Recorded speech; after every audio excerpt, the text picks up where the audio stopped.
ఈ ప్రజెంటేషన్లో యేసు ప్రభు ఎవరు అన్నది వాక్యములోంచి మీకు చూపించాలని ఇష్టపడుతూ ఉన్నాను. ఎందుకు అనంటే ఈ మధ్యకాలంలో చాలా రకాలైనటువంటి ప్రశ్నలు లేవనెత్తుచూ ఉన్నాయి. అసలు యేసు ప్రభు ఎవరు? యేసు ప్రభు దేవుడా? తండ్రితో సమానుడా కాదా? యేసు ప్రభుని మనం ఆరాధించాలా వద్దా? ఇలాంటి రకరకాలైనటువంటి ప్రశ్నలు మనకి రకరకాలైనటువంటి మాధ్యమాల నుంచి మనకి లేవనెత్తుతున్నాయి. అలాంటి నేపథ్యంలో బైబిల్ ఏం చెప్తుంది? బైబిల్ ఏం చెప్తుంది? యేసు ప్రభు ఎవరు అని బైబిల్ చెప్తుంది అన్నదాన్ని మీకు వివరించడానికి ఈ స్లైడ్ షో మీకు చూపిస్తూ ఉన్నాను. 100 స్లైడ్స్ ఉంటాయి, మొత్తం 100. ఈ 100ను కూడా మీకు వివరించడానికి నేను ప్రయత్నం చేస్తాను. అయితే మీరు జాగ్రత్తగా గమనించాలి, వినటానికి మీరు ప్రయత్నించాలి. సర్వసాధారణంగా మీలో చాలామంది నా ప్రసంగాలు విన్న వాళ్ళకి చాలా ఉదాహరణలు ఉంటాయి, కథలలాగా ఉంటాయి, కాబట్టి వినటానికి బాగుండొచ్చు. కానీ ఇది అలాగుండదు. ఇది బోధ టీచింగ్ బోధ కాబట్టి కాస్త డ్రైగా అనిపించవచ్చు. కానీ వీలైనంత మటుకు నేను ఉదాహరణలను జోడించడానికి ప్రయత్నం చేస్తాను. నేర్చుకోండి. ఇది మొదటి విషయం. రెండోది, నేను ప్రజెంట్ చేసేటువంటి ఈ స్లైడ్స్ డిబేట్లకి ఉపయోగించటానికి తయారు చేసినవి కావు. నేను ఎవరితో కూడా డిబేట్ చేయదలుచుకోవట్లేదు. ఇదివరకు చేయలేదా అంటే చేశాను. ఆ దినాలు వేరు, ఈ దినాలు వేరు. అప్పట్లో డిబేట్ చేసేవాళ్ళు నేర్చుకోవడానికి డిబేట్ చేసేవారు. కానీ ఇప్పుడు డిబేట్ చేసేవాళ్ళు నేర్చుకోవడానికి కాదు, వాళ్ళకి పేరు తెచ్చుకోవడానికి, లేకపోతే ఇంకా వేరే వేరే కారణాలతో. కాబట్టి ఈ స్లైడ్ షో నేను ఏదైతే చేస్తున్నానో it is not for debate, it is not for debate, it is not for discussion. మీతో కూర్చొని నేను డిస్కస్ కూడా నేను చేయను. నేను బోధించాను, వింటే విను లేదా మానే. బైబిల్ ఏం చెప్తుందో చెప్పాను, విని నమ్మి బాగుపడితే బాగుపడు లేదా మానే. I'm not here to discuss, I'm not here to debate చేయడానికి లేను, డిస్కస్ చేయడానికి లేను, డిక్లేర్ చేయడానికి ఉన్నాను. I'm here to declare. దేవుని వాక్యంలో ఏదుందో దాన్ని మీకు డిక్లేర్ చేస్తూ ఉన్నాను. సో ప్రాథమికంగా వాక్యంలో ఉన్నటువంటి విషయాన్ని మీకు వివరిస్తాను. అయితే బిగినింగ్లో కొంతమంది చరిత్రలో యేసు ప్రభు గురించి రకరకాల మాటలు అన్నారు, అవి మీ ముందు పెడతాను. తర్వాత కొన్ని ప్రశ్నలు సమాజంలో లేవనెత్తబడ్డాయి. యేసు ప్రభు వారు అసలు చరిత్రలో ఉన్నారా లేరా అని. అలాంటి వాటికి నేను చారిత్రకమైనటువంటి జవాబు మీకు ఇవ్వడానికి ఇష్టపడుతూ ఉన్నాను. ఓకే, మొదట అసలు యేసు ప్రభు దేవుడు కాదు అని చెప్పేటువంటి వాళ్ళు కొంతమంది ఉన్నారు. అనుమానం కూడా కాదు, వాళ్ళు స్ట్రైట్ అవే మాట చెప్పారు, జీసస్ ఈజ్ నాట్ గాడ్. యేసు ప్రభు దేవుడు కాదు అని. దానికి 4 ఉదాహరణలు మీ ముందు పెడతాను. 1984 సంవత్సరంలో మే మాసంలో వచ్చినటువంటి వారపత్రిక అది. అప్పట్లో ఇలస్ట్రేటెడ్ వీక్లీ అనేటువంటి ఒక వారపత్రిక ఉంటుంది. దాన్ని బ్రిటిష్ నాందీ అనేటువంటి ఆయన ఎడిట్ చేసేవాడు. బ్రిటన్లో ఉన్నటువంటి, ఇంగ్లాండ్ దేశంలో ఉన్నటువంటి ఇయాన్ విల్సన్ అనేటువంటి ఆయన ఒక పెద్ద ఆర్టికల్ రాయటం జరిగింది. ఆ ఆర్టికల్ పేరు ఏంటంటే డిడ్ జీసస్ రియల్లీ ఎగ్జిస్ట్? యేసు నిజంగా ఉనికిలో ఉన్నాడా అనేది. ఆయన రాసినటువంటి ఆ ఆర్టికల్ అంతా చదివితే మనకు అర్థమయ్యేది ఏంటంటే, ఆయన ఏమని రాశాడంటే, 2వ శతాబ్దానికి చెందినటువంటి పౌలు అనేటువంటి ఒక వ్యక్తి, 2వ శతాబ్దానికి చెందినటువంటి పౌలు అనేటువంటి వ్యక్తి యేసు అనేటువంటి ఒక వ్యక్తిని సృష్టించాడు అని అంటే కనుక కొంతమంది క్యారెక్టర్స్ని సృష్టిస్తారు. ఉదాహరణకి మనకి ఆ పేదరాశి పెద్దమ్మ అదొక క్యారెక్టర్, టార్జాన్ అదొక క్యారెక్టర్, సూపర్ మ్యాన్ అదొక క్యారెక్టర్. అదేవిధంగా జీసస్ అనేటువంటి ఆయన అసలు చరిత్రలో లేడు, పౌలు అనేటువంటి ఒక వ్యక్తి సృష్టించాడు అని ఆ ఆర్టికల్ రాయటం జరిగింది. ఇది ఒక యేసుప్రభు లేడు అని చెప్పడానికి. ఈయన 2వ వ్యక్తి, ఈయన పేరు నికాస్ కజన్సాకస్. ఈయన ఒక పుస్తకం రాశాడు, the last temptation of Jesus Christ అని. యేసుక్రీస్తు ప్రభు వారి యొక్క చిట్ట చివరి శోధన. నికోస్ కజన్సాకస్ రాసినటువంటి పుస్తకాన్ని ఆధారం చేసుకొని చాలామంది హిందూ మిత్రులు యేసు ప్రభు వారు దేవుడు కాదు అని వాదించడానికి ఆయన భారతదేశం చాలా విషయాలు ఇక్కడ నేర్చుకొని వెళ్ళాడు అని చెప్పడానికి ఈయన రాసినటువంటి పుస్తకంలో ఉన్నటువంటి విషయాల్ని వాళ్ళు ప్రతిపాదిస్తూ ఉంటారు. ఈ పుస్తకంలో ప్రాముఖ్యమైన విషయం ఆయన చెప్పదలుచుకుంది ఏంటంటే, యేసు దేవుడు కాదు. ఎందుకంటే మార్త సోదరి మరియతో ఆయనకి చెడు సంబంధం ఉన్నది, ఆయనకి అక్రమ సంబంధం ఉండేది. అందుకనే యేసు ప్రభు వారు సిలువ మీద ఉన్నప్పుడు తనని చిత్రహింసలకు గురి చేస్తున్నప్పుడు ఆ బాధను మర్చిపోవడానికి కళ్ళెదురుగా కనబడుతున్నటువంటి మరియమ్మను ఆయన లస్టిగా, అంటే చాలా చెడ్డగా ఊహించుకుంటూ ఆ బాధను దిగమింగుకోవడానికి ప్రయత్నం చేశాడని ఆ పుస్తకంలో వర్ణించడానికి ప్రయత్నం చేశాడు. దాన్ని ఒక సినిమాగా తీయటం జరిగింది. కానీ సినిమా 2 వారాల్లోనే ప్రపంచమంతా దాన్ని బ్యాన్ చేయటం జరిగింది. The last temptation of Jesus Christ. ఇది మూడోది. కొద్దిగా 30 సంవత్సరాలు 35 సంవత్సరాలు ఉన్న వాళ్ళందరికీ కూడా ఈ వ్యక్తి గురించి మీరు వినుంటారు. ఈయన పేరు డాన్ బ్రౌన్ అనేటువంటి ఆయన డావించి కోడ్ అనేటువంటి ఒక పుస్తకాన్ని రాయటం జరిగింది. డావించి కోడ్, దాన్ని సినిమాగా తీయటం కూడా జరిగింది. డావించి కోడ్లో ఆయన రాయదలుచుకుంది ఏంటి అని అంటే, యేసుక్రీస్తు ప్రభువారు చివరిసారిగా తన శిష్యులతో కలిసి ఆయన విందు ఆరగించడం జరిగింది. ద లాస్ట్ సప్పర్ అంటారు. అందుట్లో యేసు ప్రభు వారికి పక్కన వి ఆకారంలో ఒక వ్యక్తి కూర్చొని కనబడతా ఉంటాడు. ఆ వ్యక్తికి పొడుగు నీలాలు ఉంటాయి. ఆ వ్యక్తికి గడ్డం ఉండదు, మీసం ఉండదు. అయితే డావించి ఏమంటాడంటే, అది మీరు అనుకున్నట్లు యోహాను కాదు, అది మీరు అనుకున్నట్లు ఒక పురుషుడు కాదు, అది ఒక స్త్రీ, అది మగ్దలేని మరియా అని అంటూ వాళ్ళిద్దరి మధ్య ఉన్నటువంటి ఆ వి ఆకారం మధ్యన ఒక కప్ ఉంటుంది. అంటే డావించి అంటే లియోనార్డో డావించి చిత్రాన్ని ఆ విధంగా గీచాడు. ఆయన అందుట్లో ఒక కోడ్ లాంగ్వేజ్ ద్వారా చెప్పదలుచుకుంది ఏంటంటే, వీళ్ళిద్దరి మధ్యన ఒక అక్రమ సంబంధం ఉందని, వాళ్ళిద్దరికి ఒక బాబు పుట్టాడని, ఆ బాబు ఫ్రాన్స్ దేశంలో ఉన్నాడని ఆయన రుజువు చేయడానికి ప్రయత్నం చేశాడు. అదే డావించి కోడ్. దీంట్లో కూడా యేసు ప్రభు దేవుడు కాదు, కేవలం మనిషి అని చెప్పడానికి ప్రయత్నం చేశాడు. 4వ వ్యక్తి హ్యూజే స్కాన్ఫీల్డ్ 18వ శతాబ్దానికి చెందినటువంటి జర్మన్ ఫిలాసఫర్. ఈయన తత్వవేత్త. ఈయన ద పాసోవర్ ప్లాట్ అనేటువంటి పుస్తకాన్ని రాశాడు.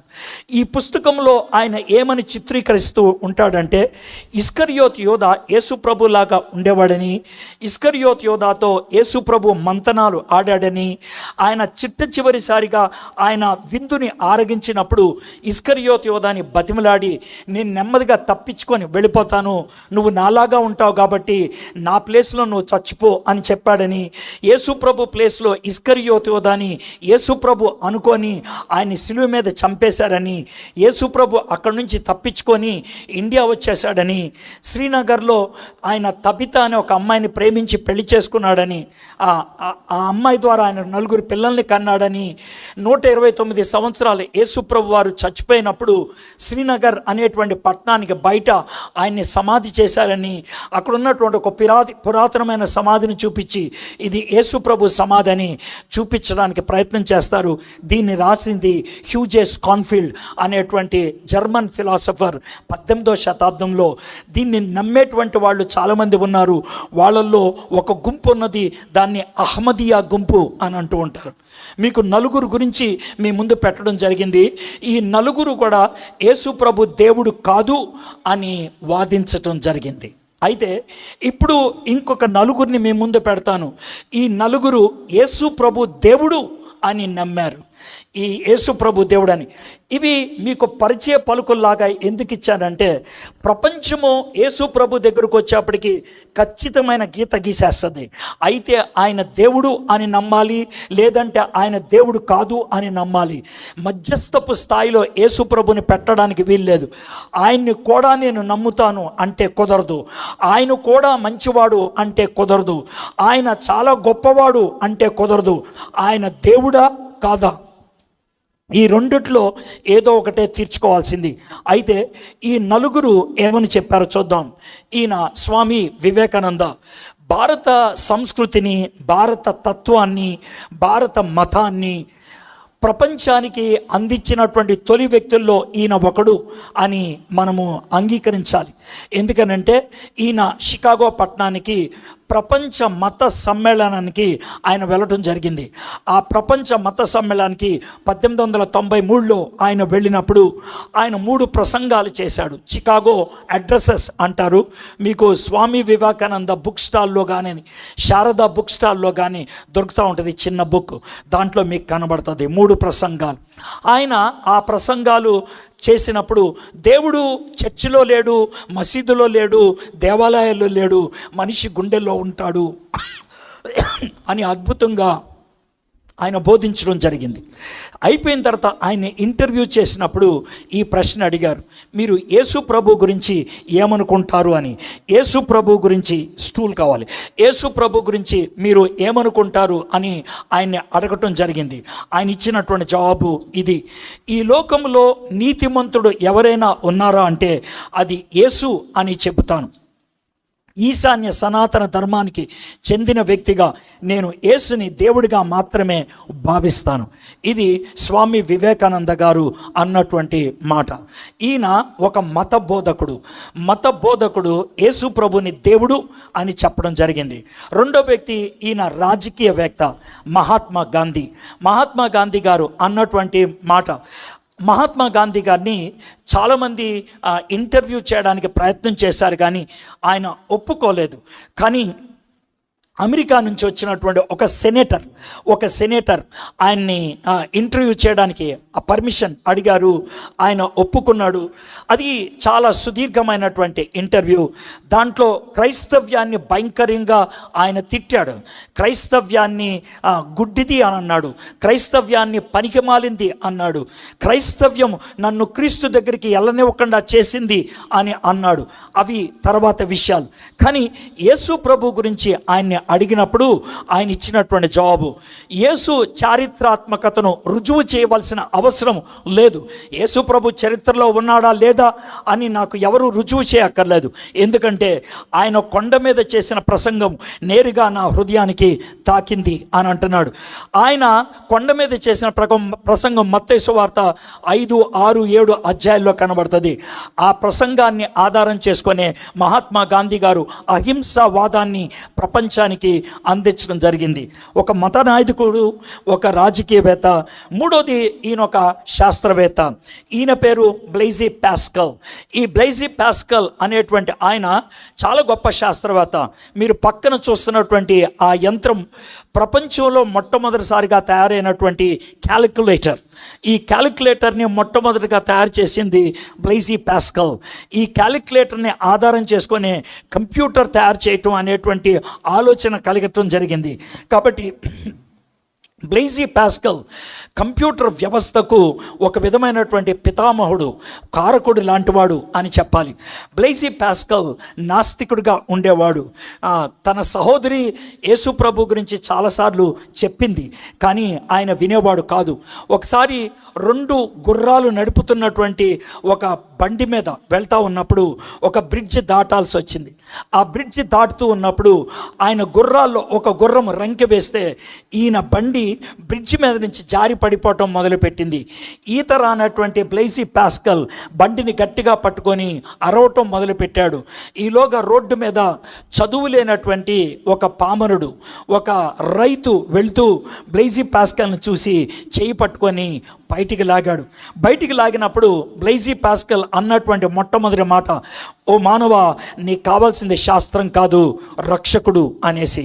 ఎందుకు అనంటే నాకు శాస్త్రం బాగా తెలుసు, కానీ నేను వేలాడుతున్నటువంటి ఆ సమయంలో, నీళ్లు కింద పారుతున్నటువంటి ఆ నేపథ్యంలో నన్ను రక్షించగలిగింది శాస్త్రం కాదు, నన్ను రక్షించగలిగింది పామరుడైనటువంటి ఒక రక్షకుడు అని. ఆ రోజు ఆయన అర్థం చేసుకున్నాడు, ఐ నీడ్ ఏ సేవియర్, నాకు ఒక రక్షకుడు కావాలని.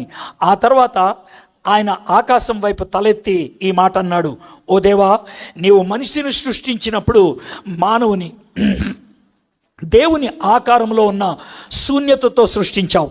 యేసుక్రీస్తు ద్వారా బహిర్గతమైన నీవు మాత్రమే ఆ శూన్యతను నింపుచున్నావు. అంటే ప్రతి హృదయంలో దేవుడి ఆకారంలో ఉన్నటువంటి ఒక ఖాళీ ఉన్నది. ఆ ఖాళీని ఆ దేవుని ఆకారం మాత్రమే నింపగలుగుతుంది. అది ఎవరు అంటే యేసు ప్రభు. కాబట్టి ఏ మానవుడిలో అయితే యేసు ప్రభు ఉంటాడో ఆ మానవుడు పరిపూర్ణుడు, లేకపోతే లేదు అని అన్నాడు. మీకు ఒక శాస్త్రవేత్తను చెప్పాను, ఒక రాజకీయవేత్తను చెప్పాను, ఒక మత నాయకుడిని చెప్పాను. ఈయన లూ వాలస్, ఈయన పేరు లూ వాలస్. లూ వాలస్ ఆయన చట్టం లీగల్ విషయాల్లో బాగా పేరు ప్రఖ్యాతులు గడించినటువంటి వ్యక్తి, లీగల్ ఎక్స్పర్ట్ అని చెప్పాలి.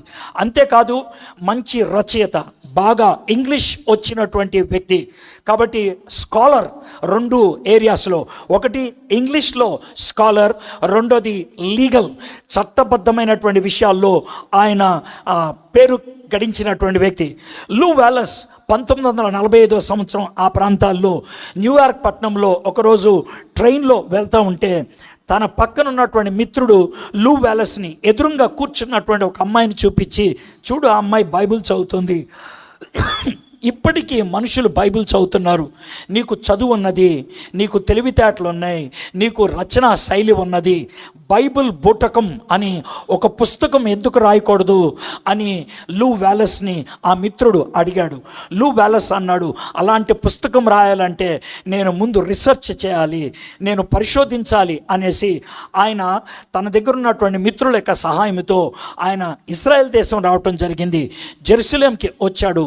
ఆయన 3 సంవత్సరాలు అక్కడ ఉండిపోయాడు. వాళ్ళ భాష నేర్చుకున్నాడు, వాళ్ళకు సంస్కృతిని నేర్చుకున్నాడు, వాళ్ళకున్న పరిస్థితులన్నీ నేర్చుకున్నాడు. యేసుక్రీస్తు లేడు క్రైస్తవ్యం బూటకం అనే పుస్తకం రాయటం మొదలైంది. 4 అధ్యాయాలు రాశాడు. 4 అధ్యాయాలు. 4వ అధ్యాయంకి వచ్చిన తర్వాత ఆయనకు ముందుకెళ్ళటానికి తన వల్ల కావట్లేదు. తాను సంపాదించినటువంటి సమాచారం అంతా తాను రాయదలుచుకున్నటువంటి విధానానికి సరితూకేదిగా లేదు. చట్టబద్ధమైనటువంటి విలువలు కలిగినటువంటి వ్యక్తి కాబట్టి ఆయన తన మనస్సాక్షిని చంపుకోలేకపోయాడు. 3 రోజులు ఒక్క పదం కూడా రాయలేదంట. 3వ రోజున మోకరించి తలపైకెత్తి, నా దేవా నా దేవా, నీవు ఉనికిలో లేవని నేను ఎంతగా నిరూపించడానికి ప్రయత్నించినా నువ్వు ఉన్నావని రుజువు అవుతుంది, నీవే దేవుడివి అని నేను నమ్ముతున్నాను అని ఆయన ఆ మాటలు రాసి ఆ పుస్తకాన్ని పక్కకు పెట్టేద్దాం అని అనుకున్నాడు. కానీ ఆయన సంపాదించినటువంటి ఆ సమాచారం చాలా విలువైంది. ఆ విలువైనటువంటి సమాచారాన్ని తాను పక్కకు పెట్టడానికి ఇష్టపడలేక ఆయన ఒక పుస్తకాన్ని రాశాడు. ఆ సమాచారాన్ని అంతటినీ క్రోడీకరించి. ఆ పుస్తకం పేరే బెన్హర్. ఆ పుస్తకాన్ని 1953 సంవత్సరంలో సినిమాగా తీయటం జరిగింది. బెన్హర్ అనేటువంటి సినిమా ప్రపంచంలో ఇప్పటిదాకా తీసిన సినిమాల్లో టాప్ 100 సినిమాల్లో బెన్హర్ అనే సినిమా ఖచ్చితంగా ఉంటుంది. ఎందుకనంటే చాలా విలువైనటువంటి సమాచారంతో నిజమైనటువంటి విషయాలను క్రోడీకరిస్తూ ఒక అద్భుతమైనటువంటి కథను ఆయన వల్లించి రాయగలిగాడు డాక్టర్ లూ వాలస్ గారు. అందుకనే బెన్హర్ అనేది. కాబట్టి 4 వ్యక్తుల్ని మీ ముందు పెట్టాను. ఈ 4 వ్యక్తులు కూడా యేసు ప్రభుని దేవుడు అని ఒప్పుకోవడం జరిగింది. ఒక మత నాయకుడు స్వామి వివేకానంద, రాజకీయవేత్త మహాత్మా గాంధీ, ఆ తర్వాత శాస్త్రవేత్త బ్లైజ్ పాస్కల్, 4వది ఒక రచయిత, ఒక లీగల్ ఎక్స్పర్ట్ అయినటువంటి లూ వాలస్. కాబట్టి దేవుడు లేడు అని కొంతమంది చెప్తూ ఉంటే దేవుడు ఉన్నాడు అంటే, యేసుప్రభు దేవుడు కాదు అని కొంతమంది చెప్తుంటే యేసుప్రభు దేవుడు అని చెప్పేవాళ్ళు మరికొంతమంది ఉన్నారు. అయితే ఇప్పుడు నా ప్రజెంటేషన్ మొదలవుతుంది.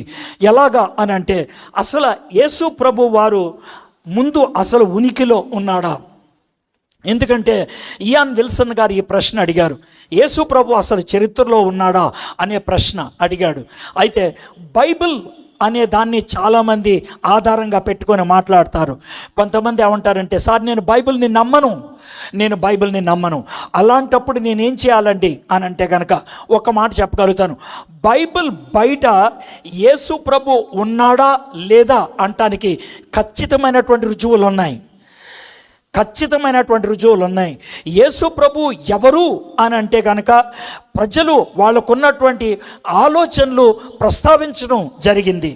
కాబట్టి బైబిల్ బయట యేసు ప్రభు గురించి ప్రస్తావన ఉన్నదా? ఉన్నది. బైబిల్ బయట యేసు ప్రభు గురించి కొద్దో గొప్ప విషయాలు చెప్పడం జరిగిందా? జరిగింది. కానీ యేసు ప్రభు గురించి పూర్తిగా బైబిల్ బయట తెలుసుకోగలుగుతామా? వల్ల కాదు. కాబట్టి నీకు ఎక్కడి దాకా పనికొస్తుంది బయట పుస్తకాలు అని అంటే, బయట మనకున్నటువంటి చారిత్రకమైనటువంటి ఆధారాలు అనంటే యేసు ప్రభు ఉన్నాడు అన్నదాకా. కానీ ఆ యేసు ప్రభు ఎవరో అన్న దాని దగ్గరికి బైబిల్లోకే మనము రావాల్సిందే. కాబట్టి ముందు చరిత్రలో బైబిల్ కాకుండా వేరే చోట ఉన్నటువంటి విషయాల్ని మనము చూద్దాం. అయితే మీకు ఒక చిన్న ఉదాహరణ చెప్తాను. అలెగ్జాండర్ పేరు విన్న వాళ్ళు చేతులు ఎత్తండి. Alexander very good. మీలో చాలామంది ఆయన పేరు విన్నారని మీరు విన్నారు. Very good. అలెగ్జాండర్ గ్రీక్ చక్రవర్తి. ఒప్పుకునే వాళ్ళందరూ కూడా చేతులు ఎత్తండి. గ్రీక్ చక్రవర్తి. Very good. అలెగ్జాండర్ గ్రీకు చక్రవర్తి ప్రపంచాన్ని అతి చిన్న వయసులో 32.5 సంవత్సరాలకి ఆయన స్వాధీనం చేసుకోగలిగినటువంటి ఒక గొప్ప యువ కెరటం అని చెప్పాలి. అయితే అలెగ్జాండర్ చాలా చిన్న వయసులోనే చచ్చిపోయాడు. చిన్న వయసులోనే. క్రీస్తు పూర్వం 326లో అలెగ్జాండర్ చచ్చిపోయాడు. అయితే ఒక విషయం గుర్తుపెట్టుకోండి, జాగ్రత్తగా వినండి. అలెగ్జాండర్ గురించి మొట్టమొదటిసారిగా ఒక కాగితం మీద ఒక వ్యక్తి రాసింది ఆయన చచ్చిపోయిన 400 సంవత్సరాలకి. మళ్ళీ చెప్తున్నాను, అలెగ్జాండర్ చచ్చిపోయిన 400 సంవత్సరాలకి మొట్టమొదటిసారిగా కాగితం మీద రాశాడు ఏరియస్ అనేటువంటి వ్యక్తి. అప్పటి వరకు అలెగ్జాండర్ గురించి ఎవరు ఎక్కడ రాయలేదు. కేవలం నోటి మాట ద్వారానే ఉన్నది. అయినప్పటికి కూడా అలెగ్జాండర్ చరిత్రలో ఉన్నాడా లేదా ఎవరూ ప్రశ్నించరు. అలెగ్జాండర్ గారు చెప్పినటువంటి మాటల్ని అనుమానిస్తారా? లేదు. చాలా స్పష్టంగా అంగీకరించేస్తారు. చరిత్రలో ఉన్నాడు అనే అలెగ్జాండర్ని నమ్ముతారు. మీరు చేసింది తప్పు అని నేను అంటలేదు. మిమ్మల్ని నేను క్వశ్చన్ చేయడానికి ప్రశ్న వేయట్లేదు. అయితే 400 సంవత్సరాల గ్యాప్, 400 సంవత్సరాల వ్యవధి తర్వాత కూడా రాసినటువంటి రాతను చరిత్ర అని నమ్మితే మరి యేసు ప్రభు గురించి రాసినటువంటి తొలి మాటలు ఎంత దగ్గరలో ఉన్నాయో మీరు ఆలోచిస్తే ఆశ్చర్యపోతారు. యేసుక్రీస్తు ప్రభువారు క్రీస్తు పూర్వం 4లో పుట్టి ఉండాలి. యేసుక్రీస్తు ప్రభువారు 29 క్రీస్తు శకంలో ఆయన చనిపోయి ఉండాలి. నేను చూపించేటువంటి ఈ వ్యక్తి పేరు ఫ్లేవియస్ జోసిఫస్ అనేటువంటి ఆయన. ఫ్లేవియస్ జోసిఫస్ ఈయన క్రీస్తు శకం 37లో పుట్టాడు. 100లో ఆయన చనిపోవటం జరిగింది. ఆయన రాసినటువంటి గ్రంథం పేరు the antiquities of the juice. యూదుల గురించి రాసినటువంటి చరిత్ర. సుమారు క్రీస్తు శకం 70 ఆ ప్రాంతంలో రాశాడు. అంటే యేసుక్రీస్తు ప్రభువారు చనిపోయింది 29లో అయితే ఆయన 70లో రాస్తున్నాడు. అంటే మధ్యలో గ్యాప్ ఎంత? 40 సంవత్సరాలు. 40 సంవత్సరాల గ్యాప్లో ఆయన యేసు ప్రభువారిని తాను రాసినటువంటి పుస్తకంలో ఆయన ప్రస్తావించడం జరిగింది. అంతట్లో ప్రస్తావించడం అంటే ఏదో సూచాయిగా ఒక మాట చెప్పి వదిలేయటం కాదు, చాలా వివరణతో రాయటం జరిగింది. 23 అధ్యాయాలు కలిగినటువంటి ఈ పుస్తకంలో 18వ అధ్యాయం యేసు ప్రభుకి కేటాయించడం జరిగింది. అందుట్లో ఒక పారాగ్రాఫ్ మీకు చదివి వినిపిస్తాను. ఆ సమయంలో యేసు ప్రత్యక్షమయ్యాడు. ఆయన జ్ఞాని, ఎందుకంటే ఆయన ఆశ్చర్యకరమైన పనులు చేసేవాడు. సత్యాన్ని సంతోషంగా స్వీకరించే ప్రజలకు బోధకుడు. యూదులలో మరియు గ్రీకు సంతతికి చెందిన అనేక మంది ఆయన శిష్యులయ్యారు. మనలో అగ్రనాయకులు చేసిన ఒక ఆరోపణ కారణంగా పిలాతు అతన్ని సిలువ చనిపోవాలని ఖండించాడు. ఆయన శిష్యులుగా మారిన వారు ఆయన శిష్యత్వాన్ని వదలలేదు. ఈనాటికి ఆయన పేరు మీద ఉన్న క్రైస్తవులు తెగ అంతరించిపోలేదు. ఇది ఒక మాట కాదు రాయటం. నేను పూర్తిగా ఆ చాప్టర్ అంతా కూడా చదవలేదు, ఒక పారాగ్రాఫ్ చదివాను. రవి విన్సెంట్ గారు జోసిఫస్ ఫ్లేవియస్ గారి మీద ఆయన రీసెర్చ్ పేపర్స్ కూడా చేశారు. నేను ఎందుకని ఈ మాట చెప్తున్నానంటే, యూనివర్సిటీ వాళ్ళు ఈయన రచనల్ని అంగీకరిస్తారు. యూనివర్సిటీ వాళ్ళు ఈయన రచనల్ని అంగీకరిస్తారు, చారిత్రకమైనటువంటి మాటగా ఆయన ఒప్పుకుంటారు. కాబట్టి జోసిఫస్ ఫ్లేవియస్ ఏమన్నాడు, యేసయ్య చరిత్రలో ఉన్నవాడు అని చెప్తున్నాడు. ఇది మొదటిది. ఇది రెండో వ్యక్తి, ఈయన పేరు ప్లీనీ. ఈయన పేరు ప్లీనీ. ఆ ప్లీనీ అనేటువంటి ఆయన కింద పచ్చగా ఉన్నదే అక్కడ ఉన్నటువంటి ఆయన బ్లాక్ కలర్లో ఆయన ప్లీనీ. ఈ ప్లీనీ అనేటువంటి ఆయన బిథేనియా అనే దేశానికి గవర్నర్. బిథేనియా అని అప్పుడు అనేవాళ్ళు, ఇప్పుడు దాన్ని టర్కీ అని అంటారు. టర్కీ దేశం, దానికి గవర్నర్గా ఉండేవాడు.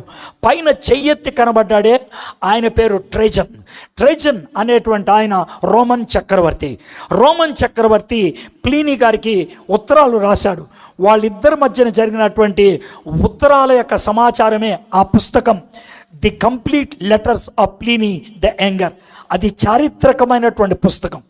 దాంట్లో ఒక ఉత్తరంలో ట్రేజన్ గారు ప్లీనీని ఒక ప్రశ్న అడిగాడు. ఏమడిగాడంటే, అయ్యా, గత సంవత్సరాలలో మీ రాజ్యం నుంచి, మీ రీజియన్ నుంచి వచ్చేటువంటి టెంపుల్ ఆదాయం, అంటే దేవాలయాల నుంచి వచ్చేటువంటి డబ్బులు తగ్గిపోయాయి. ఎందుకు తగ్గిపోయాయి? ఏమవుతున్నాయి డబ్బులు?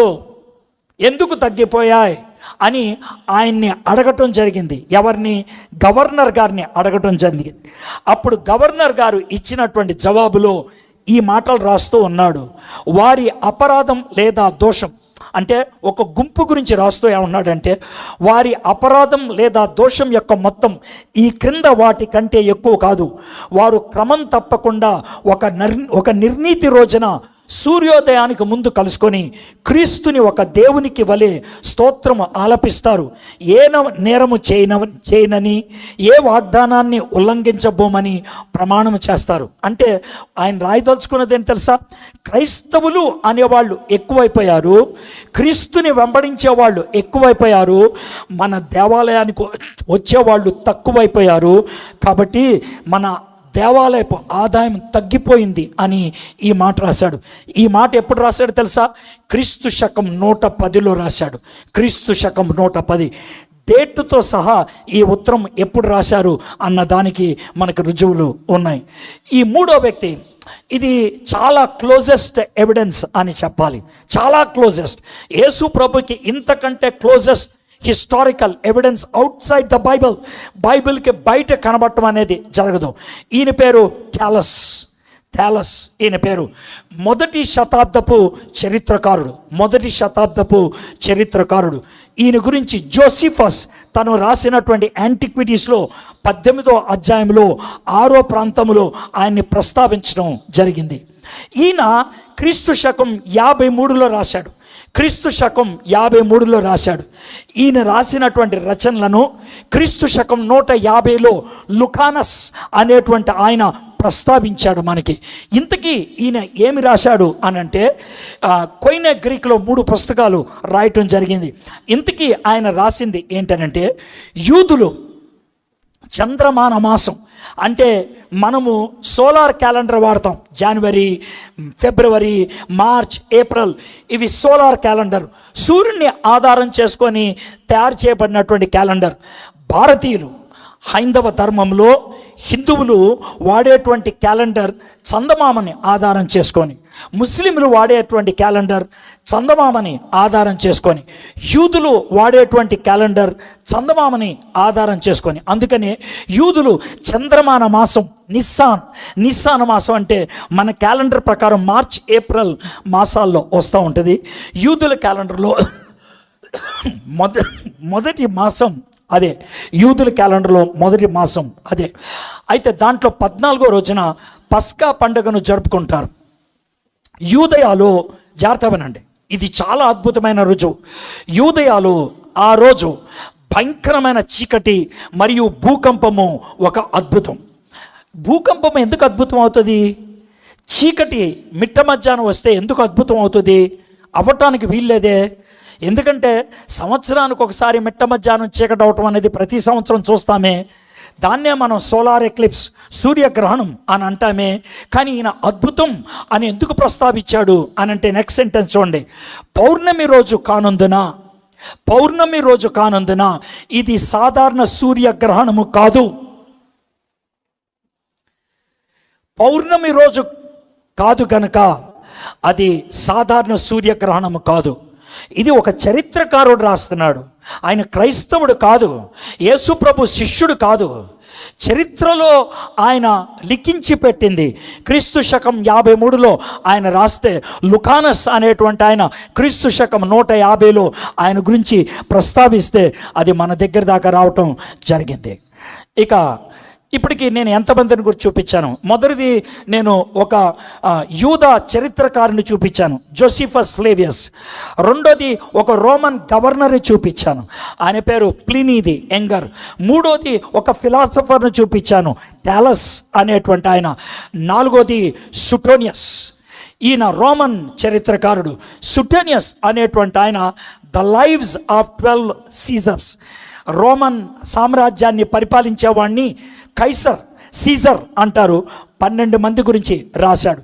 సుటోనియస్ అనేటువంటి ఆయన యూదులను చక్రవర్తి క్లాడియస్ బహిష్కరించడం గురించి ప్రస్తావించాడు. అపోస్తల కార్యం 18వ అధ్యాయంలో అకుల్లా, ప్రిస్సిల్లా ఇలాంటి వాళ్ళు కొరింథీ పట్టణానికి పారిపోయి వచ్చారు ఇటలీ దేశాన్ని నుంచి. ఎందుకు పారిపోయి వచ్చారంటే క్లాడియస్ అనేటువంటి చక్రవర్తి క్రైస్తవుల్ని బయటికి తరిమేయటం జరిగింది.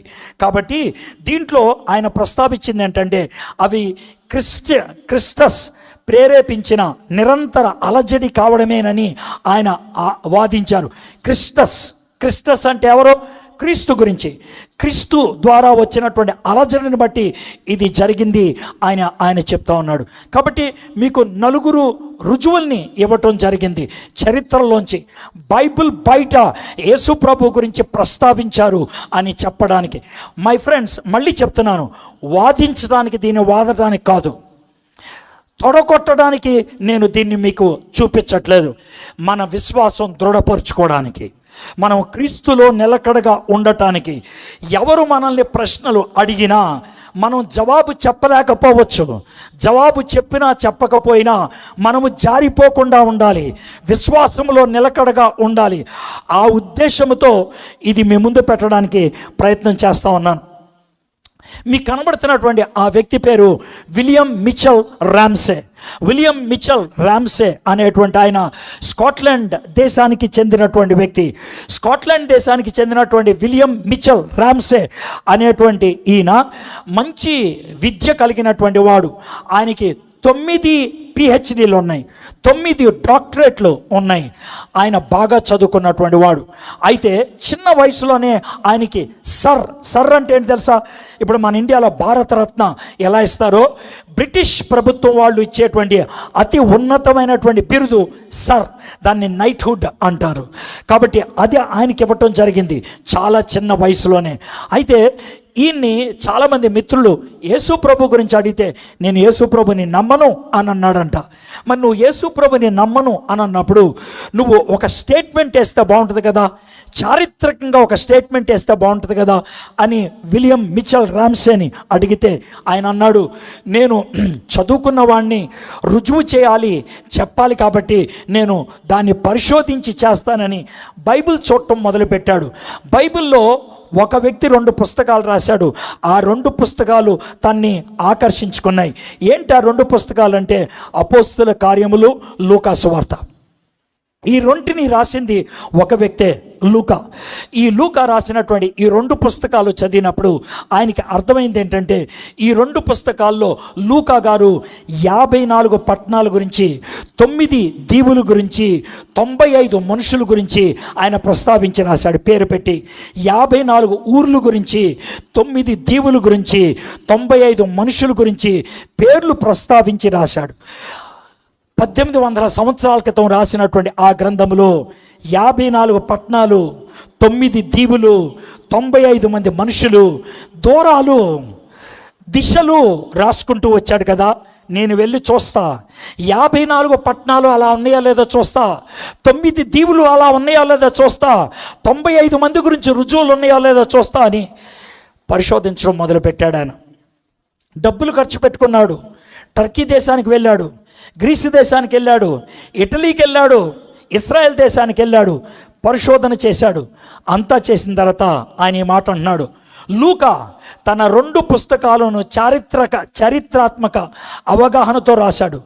విలియం రామ్సే వంటి ఆధునిక చరిత్రకారులు సువార్త అపోస్తుల కార్యముల్లోని 54 భౌగోళిక ప్రదేశాలని ఖచ్చితమైనవిగా చూపించబడ్డాయి అంగీకరిస్తూ లూకా 58 మరియు 60 మధ్యన సువార్త రాశాడు.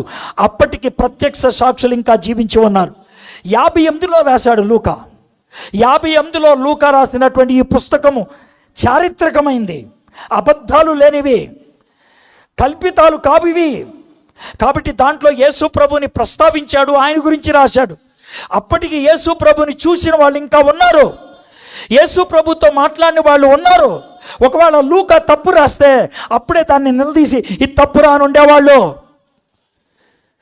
యేసు ప్రభు 29లో చచ్చిపోయాడు, ఈయన 58లో రాశాడు. కాబట్టి గ్యాప్ ఎంత అంటే 30 సంవత్సరాలే. 30 సంవత్సరాల వ్యవధిలో ఆ విధమైనటువంటి తప్పుడు సమాచారం రాయటం అసాధ్యం. కాబట్టి విలియం రామ్సే యేసు ప్రభుని సొంత రక్షకుడిగా అంగీకరించడమే కాదు, సెయింట్ పాల్ ద ట్రావెలర్ అనేటువంటి అద్భుతమైనటువంటి గ్రంథాన్ని ఆయన రాయటం జరిగింది. ఎందుకంటే తన యొక్క ప్రయాణాలలో తెలుసుకున్నటువంటి విషయాల్ని ఆయన పుస్తకంగా రాయటం జరిగింది. వీళ్ళిద్దరూ మత్తయి మార్కు సువార్తలను 50వ దశకం ప్రారంభంలో రాశారు. మరియు ప్రత్యక్ష సాక్షులు జీవించి ఉన్నప్పుడు అవి చలామణిలో ఉన్నాయి. కాబట్టి 3 సువార్తలు మత్తయి, మార్కు, లూకా యేసు ప్రభు చనిపోయిన 30 సంవత్సరాల లోపల పూర్తయిపోయినాయి. అవి చలామణిలో ఉన్నాయి. భారతదేశానికి మొట్టమొదటిసారిగా యేసు ప్రభు గురించి తీసుకొచ్చిన సువార్త మత్తయి సువార్తని భారతదేశంలోకి బహుశా తీసుకొచ్చింది బర్తలోమియా, తోమా ఇద్దరు కూడా భారతదేశానికి వచ్చారని చరిత్రకారులు కొంతమంది ప్రస్తావిస్తూ ఉంటారు. బర్తలోమియా ఆయన ఉత్తర భారతదేశానికి వెళ్ళాడని, గుజరాత్లో ఉన్నటువంటి భరూచ్ అనేటువంటి ప్రాంతంలో ఆయన పరిచర్య చేశాడని, ఆయన పరిచర్యకి కేంద్రం భరూచ్ అని బర్తలోమియా గురించి సాక్ష్యం ఇచ్చేటువంటి వాళ్ళు గుజరాత్లో ఇప్పటికే ఉన్నారు. తోమా దక్షిణ భారతదేశానికి వస్తే బర్తలోమియా ఉత్తర భారతదేశానికి వచ్చాడని, బర్తలోమియా మత్తయి సువార్తను తీసుకొచ్చాడని. కానీ బర్తలోమియా ఎక్కువ కాలం పరిచర్య చేయలేదు, 3 నెలల తర్వాత ఆయన్ని చంపేశారని. తోమా మాత్రం సుమారు 20 సంవత్సరాలు పరిచర్య చేసి అద్భుతంగా సంఘాలు స్థాపించాడని చెప్తూ ఉంటారు.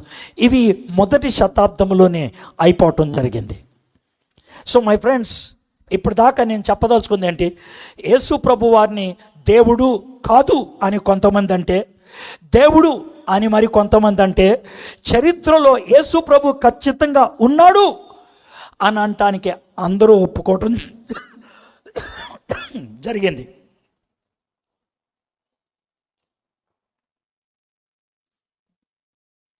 అలాంటి నేపథ్యంలో నేను ఇప్పుడు చేయదలుచుకుంది ఏంటంటే, సుమారు 30 సంవత్సరాల క్రితం 1994-95 ఆ ప్రాంతంలో నేను విద్యార్థుల మధ్యన పరిచర్య చేస్తూ ఉన్నప్పుడు ఒక కరపత్రిక నేను రాశాను. నా లైఫ్లో 3 కరపత్రికలు రాయటం జరిగింది, అందుట్లో ఇదొకటి. ఈ కరపత్రికని లక్షలకు పైగా ప్రింట్ చేసి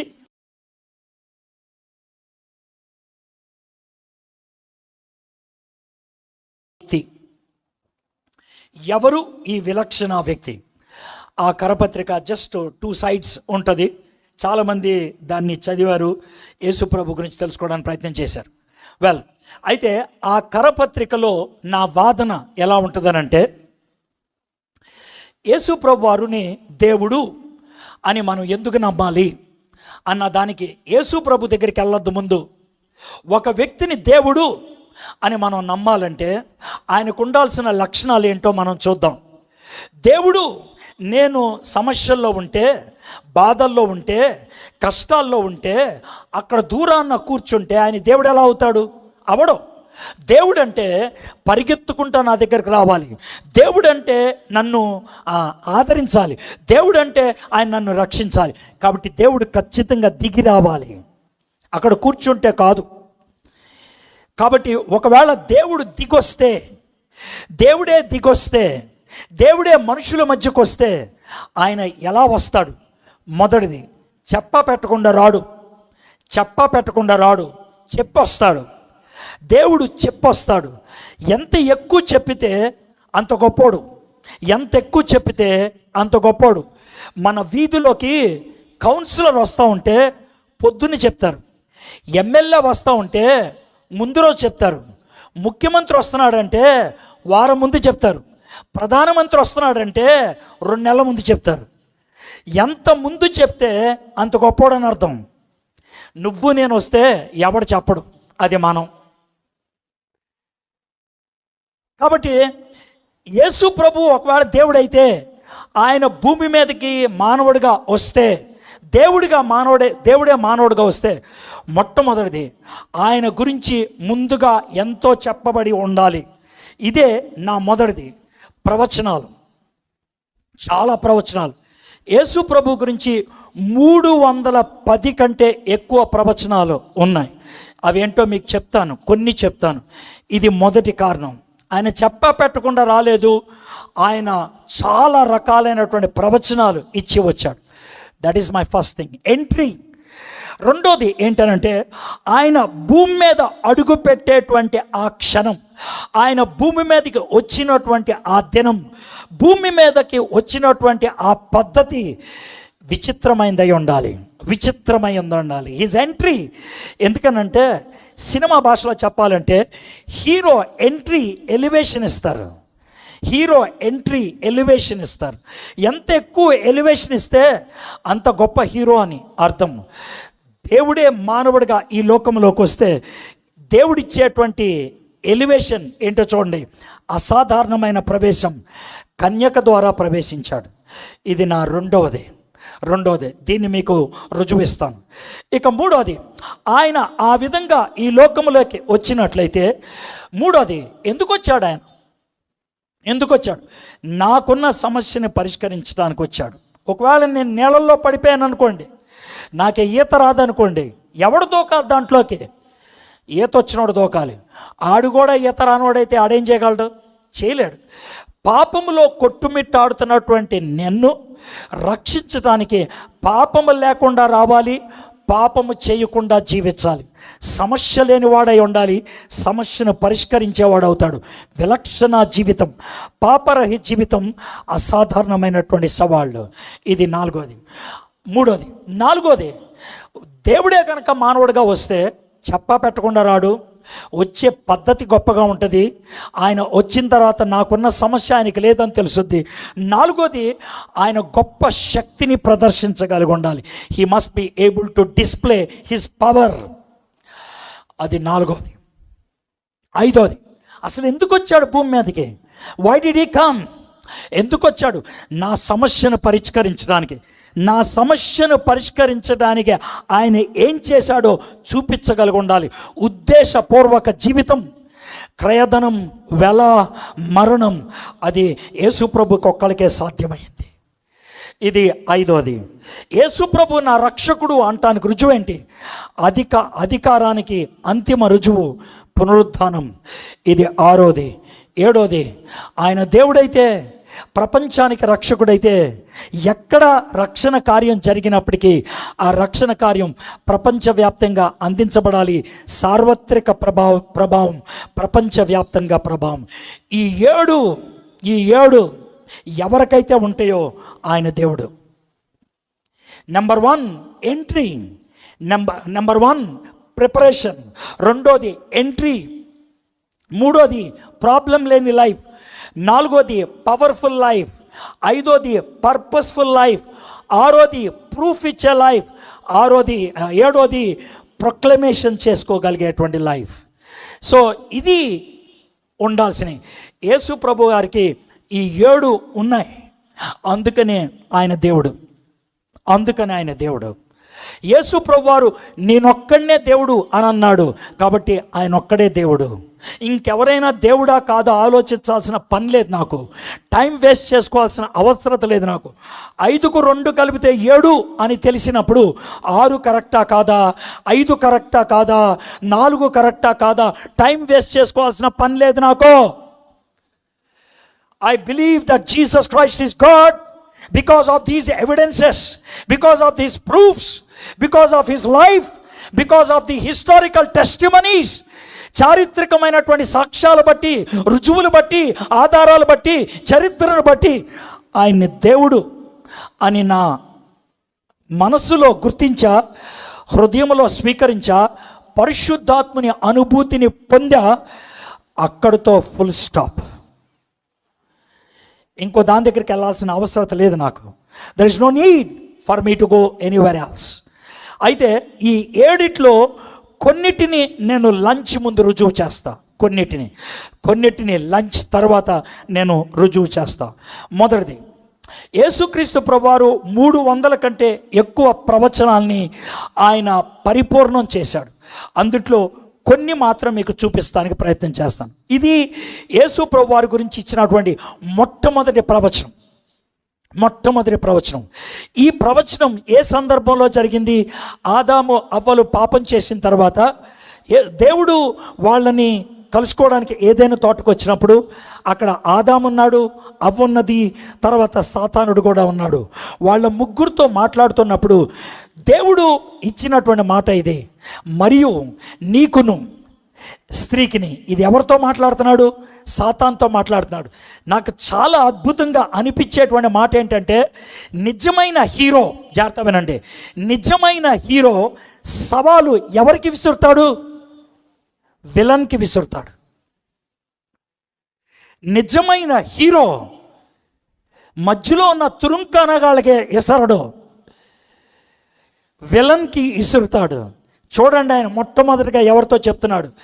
మరియు నీకును అంటే సాతానికి, స్త్రీకిని, నీ సంతానమునకును ఆమె సంతానమునకు వైరము కలుగజేసేదను. అది నిన్ను తల మీద కొట్టును, నీవు దాన్ని మడిమ మీద కొట్టుదు అని చెప్పాను. యేసు ప్రభువారు సాతానుని తల తొక్కటం సిలువ మీద ఎక్కి ఏ విధంగా జరుగుద్దో ఇక్కడ ప్రవచనాత్మకంగా ఎవరికి చెప్తున్నాడు తెలుసా?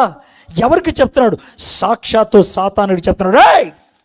నీ నెత్తిని చిత్త కొడతాడు రా వాడు, వచ్చి నీ నెత్తిని చిత్త కొడతాడు. ఆ ప్రవచనం నెరవేరింది యేసు ప్రభువారు సిలువ మీద చనిపోయినప్పుడు. సో ప్రవచనాలు నెరవేర్చడానికి ఆయన వచ్చాడు.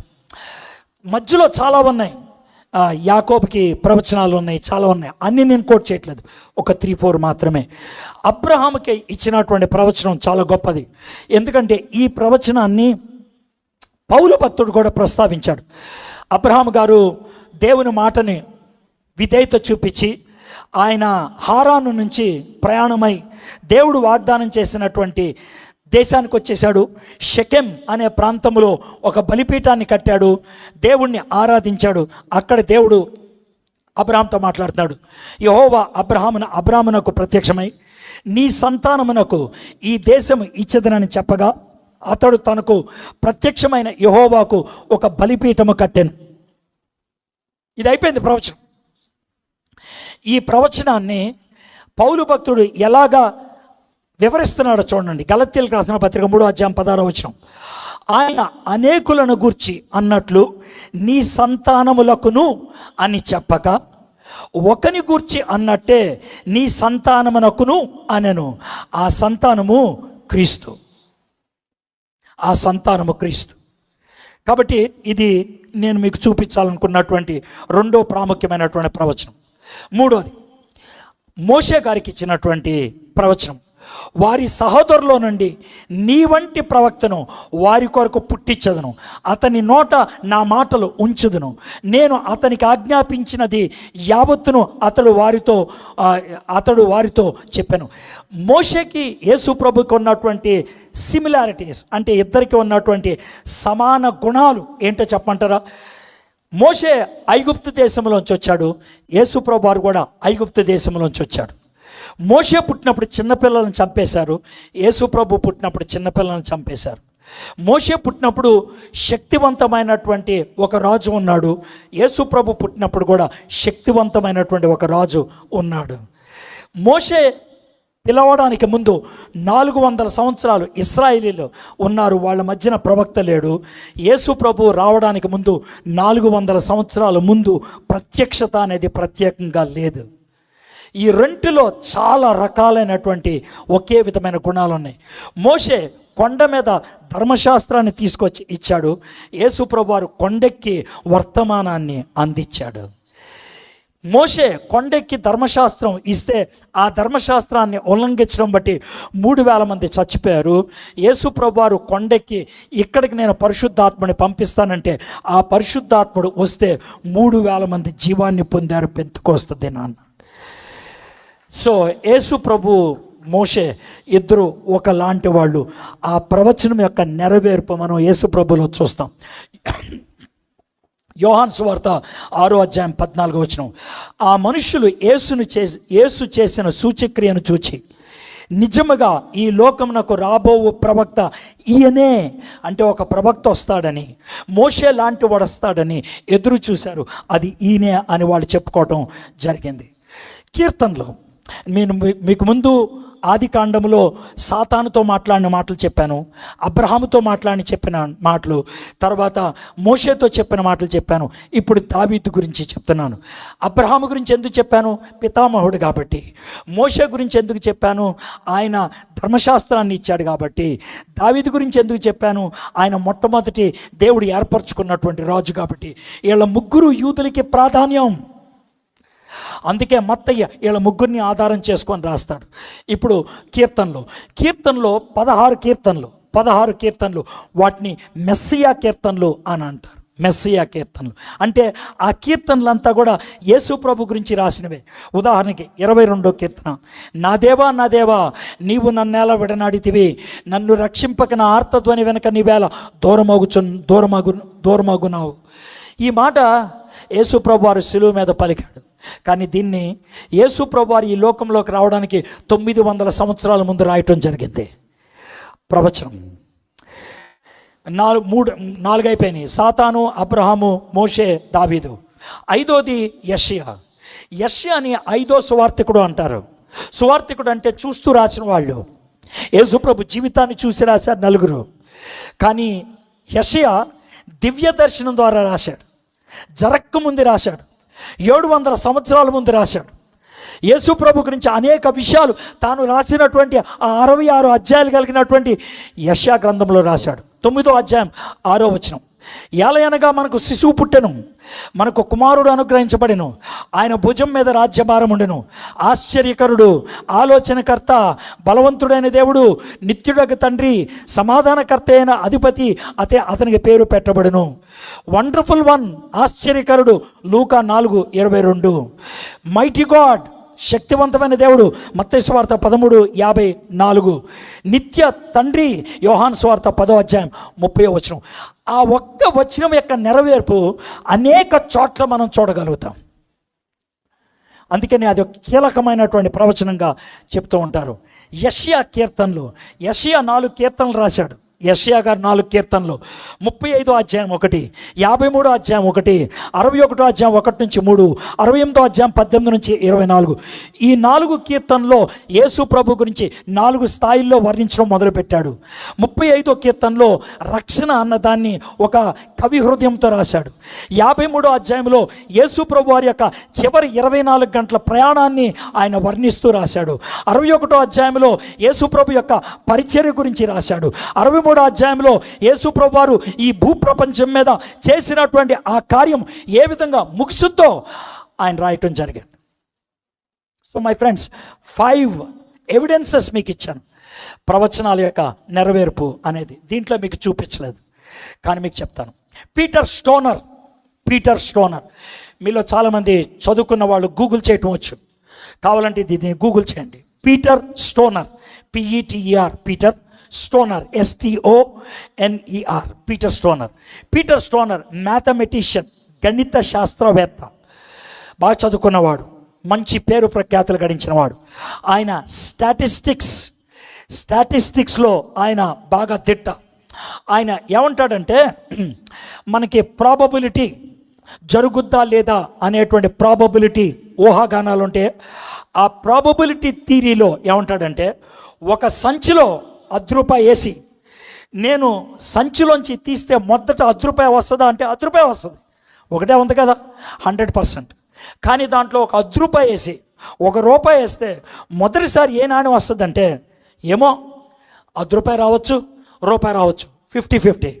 ఒకవేళ దాంట్లో 3 వేస్తే, దాంట్లో 4 వేస్తే, దాంట్లో 5 వేస్తే, దాంట్లో 6 వేస్తే, దాంట్లో 7 వేస్తే, దాంట్లో 8 వేస్తే, ఆ 8 వరుస క్రమంలో జరగాలంటే ఆయన ప్రాబబిలిటీ ఎలా చెప్పాడు తెలుసా? మీకు అర్థమని చెప్తాను. ఆంధ్ర తెలంగాణ 2 రాష్ట్రాలు కలిపి ఉన్నాయి అనుకుందాం. ఈ 2 రాష్ట్రాలు మొత్తం అడుగెత్తు, 2 రాష్ట్రాలు అడుగెత్తు ₹1 నాణ్యాలతో నింపేశా. అడుగెత్తు 2 రాష్ట్రాలు ₹1 నాణ్యాలతో నింపేసి అందుట్లో ఒక నాణ్యానికి ఎర్రదారం కట్టా. ఆ తర్వాత నీకు కళ్ళకు గంతలు కట్టి నువ్వెళ్ళు, ఎటు కావాలంటే అటు వెళ్ళు, ఎంత దూరం కావాలంటే అంత దూరం వెళ్ళు, ఎంతసేపు కావాలంటే అంతసేపు వెళ్ళు. కానీ వెళ్ళి ఒకటే నాణ్యాన్ని తీయాలి. అయితే దారం కట్టిన నాణ్యం తీయటానికి అవకాశం ఎంతో. యేసు ప్రభు యొక్క ప్రవచనాలు 8 ఒక్క వ్యక్తిలో నెరవేరటం అంత కష్టం అని చెప్పాడు. కాబట్టి ఇది ఊహాగానాల బట్టి జరిగింది కాదు, ఖచ్చితంగా జరిగిందని పీటర్ స్టోనర్ రుజువ ఇస్తా ఉన్నాడు. సో మొదటిది అయిపోయింది, ప్రవచనాల నెరవేర్పు అనేది.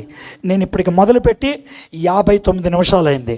నేను అనుకున్న వేగంలోనే వెళ్ళగలుగుతున్నాను, నేను నమ్ముతున్నాను. ఇప్పుడు దాకా ఎంతసేపు కూర్చున్నారో ఇంకంతసేపు కూర్చోవాల్సి వస్తుంది. కాబట్టి నేను నా టైం ప్రకారం వెళ్తున్నాను. నాకు చాలా గొంతుకు నొప్పిగా ఉన్నది, కానీ నేను గాలి పీల్చుకోకుండా చెప్తున్నాను. I'm telling it very fast, ఎందుకంటే కవర్ చేయాలి అనేటువంటిది, మీకు బోర్ కొట్టకూడదు అనేది. రెండోది అసాధారణమైనటువంటి ప్రవేశం, కన్యక ద్వారా జన్మించడం అనేది. యెషయా భక్తుడు ప్రవచించాడు. కాబట్టి ప్రభువు తానే ఒక సూచన మీకు చూపను. ఆలకించుడి, కన్యక గర్భవతి అయి కుమారుని కని అతనికి ఇమ్మానుయేలు అని పేరు పెట్టాను. ఇది ప్రవచనాత్మకంగా జరిగింది, అసాధారణమైనటువంటి ప్రవేశం. అయితే మరియా యవ్వన బిడ్డ, బహుశా మరియమ్మకి 15 అటు ఇటుగా ఉంటుంది వయసు. మరియమ్మకి 15 అటు ఇటుగా ఉంటుంది. మరియమ్మకిను యోసేపుకి ప్రధానం అయిపోయింది. యోధా సంస్కృతిలో ప్రధానమైనటువంటి వాళ్ళని భార్యాభర్తలు అంటారు. కానీ ప్రధానమైనటువంటి వాళ్ళు శారీరకంగా కలవకూడదు. 1 సంవత్సరం వాళ్ళు ఉండాలి. సంవత్సరం అయిన తర్వాత పెళ్లి చేస్తారు. అయితే ఈ సంవత్సర కాలంలో వీళ్ళిద్దరిని భార్యాభర్తలు అయినప్పటికి కూడా ఒకవేళ శారీరకంగా కలిశారని తెలిస్తే లేవీ కాండంలో ఉన్నటువంటి ఆదేశం ప్రకారం వాళ్ళిద్దరిని ఊరు బయటికి తీసుకెళ్ళి రాళ్లతో కొట్టి చంపేయాలి. అది వాళ్ళ మీద ఉండేటువంటి శిక్ష. అలాంటి నేపథ్యంలో గబ్రియలు దూత మరియమ్మ దగ్గరకు వచ్చి, అమ్మా నీకు శుభం కలుగుద్ది అని అంటే, ప్రదానం చేయబడినటువంటి నాకు శుభవచనం ఏంటి అని తొందరపడిపోవడం మొదలుపెట్టింది. మామూలుగా అయితే కనుక ఏంటమ్మా శుభవచనం అని ఉండేది, కానీ ప్రధానమైన తర్వాత కాబట్టి శుభవచనం ఏంటి అంటే భయపడిపోయింది. ఆమె అన్నది, నువ్వు గర్భవతివి కుమారుని కంటావంటే, మరియమ్మ పాపం అమాయకంగా అన్నటువంటి మాట ఏంటంటే, నేను పురుషుణ్ణి ఎరుగని దానను. అమ్మా ఇది వాస్తవం, ఇది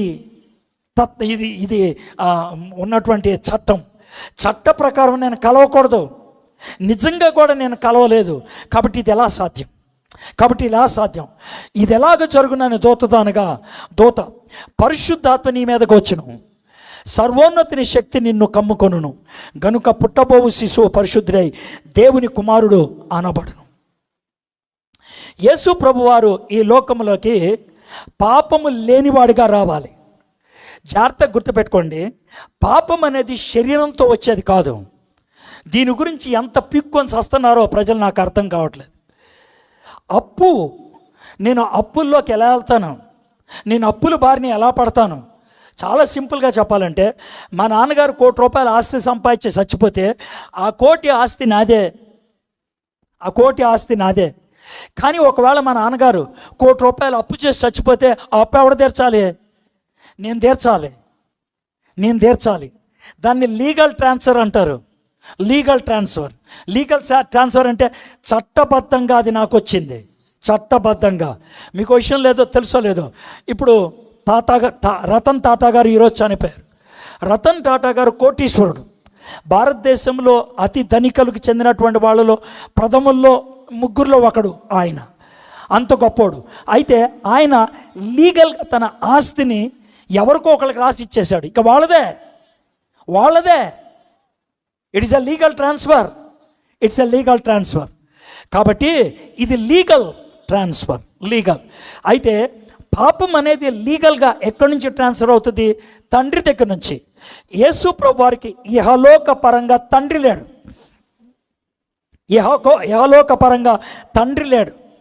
ఆయన ఇహలోక పరంగా తండ్రి లేడు కాబట్టి పాపం లేకుండా పుట్టాడు ఆయన. కానీ మానవుల్ని ఆయన రిప్రజెంట్ చేయాలి. He has to represent humanity. మానవుల్ని ఆయన ప్రతినిధిగా ఉండాలి. ఆయన మరియమ్మకు పుట్టాడు, మానవుల ప్రతినిధి. తండ్రి లేకుండా పుట్టాడు, పాపము లేనటువంటి వాడు. చాలా క్లారిటీ అక్కడ మనకు వస్తూ ఉంది. అందుకనే ఆయన కాలము పరిపూర్ణమైనప్పుడు దేవుడు తన కుమారుని పంపెను. ఆయన స్త్రీ యందు పుట్టెను.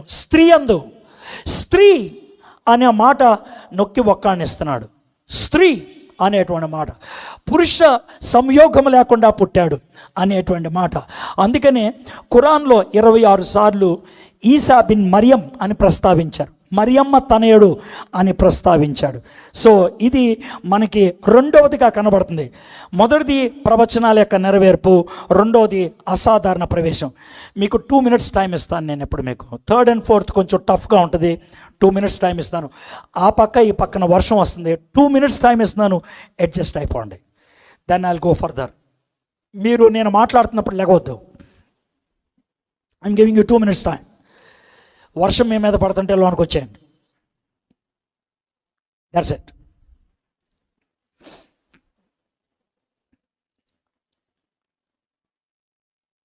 ఓకే, ఇక్కడ కూడా కొంతమంది కదులుతున్నారు. I don't want any movement. ఎవరన్నా కదిలారంటే నాకు కోపం వస్తుంది. చాలా సీరియస్ టీచింగ్ ఇది. మామూలు ప్రసంగం అప్పుడు కొంచెం అటు ఇటు కదిలినా పర్లేదు. ఒక సెంటెన్స్ మిస్ అయితే లింక్ మిస్ అవుద్ది, తర్వాత మీకు అర్థం కాదు. అందుకని డోంట్ మూవ్. లిసన్, వినండి. ఇది మీకు జీవాన్ని ఇస్తుంది. It gives you life.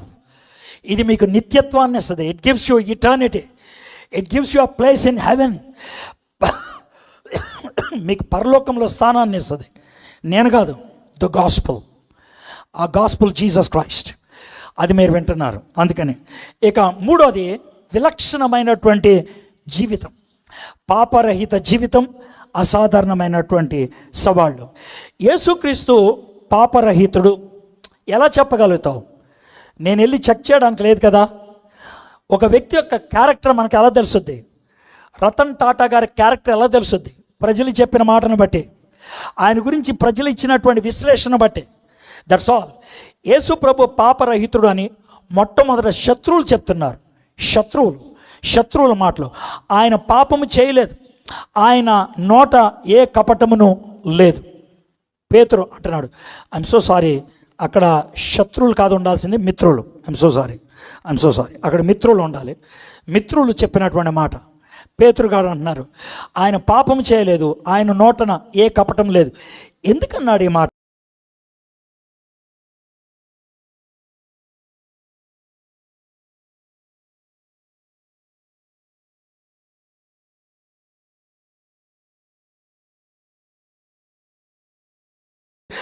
ఆయన నోరు మెదపలేదు. దగ్గరుండి చూశాడు పేతురు గారు. అందుకని ఆ మాట రాస్తా ఉన్నాడు. రెండో వ్యక్తి ఎవరు? పౌలు. ఎందుకనగా మనం ఆయన యందు దేవుని నీతి అగునట్లు పాపము ఎరుగని ఆయనను మన కోసం పాపముగా చేశాం. ఆయన మన కోసం పాపము అయిపోయాడు. మూడోది ఇస్కరియోతు యోధా, నేను నిరపరాధ రక్తమును అప్పగించి పాపము చేసేది.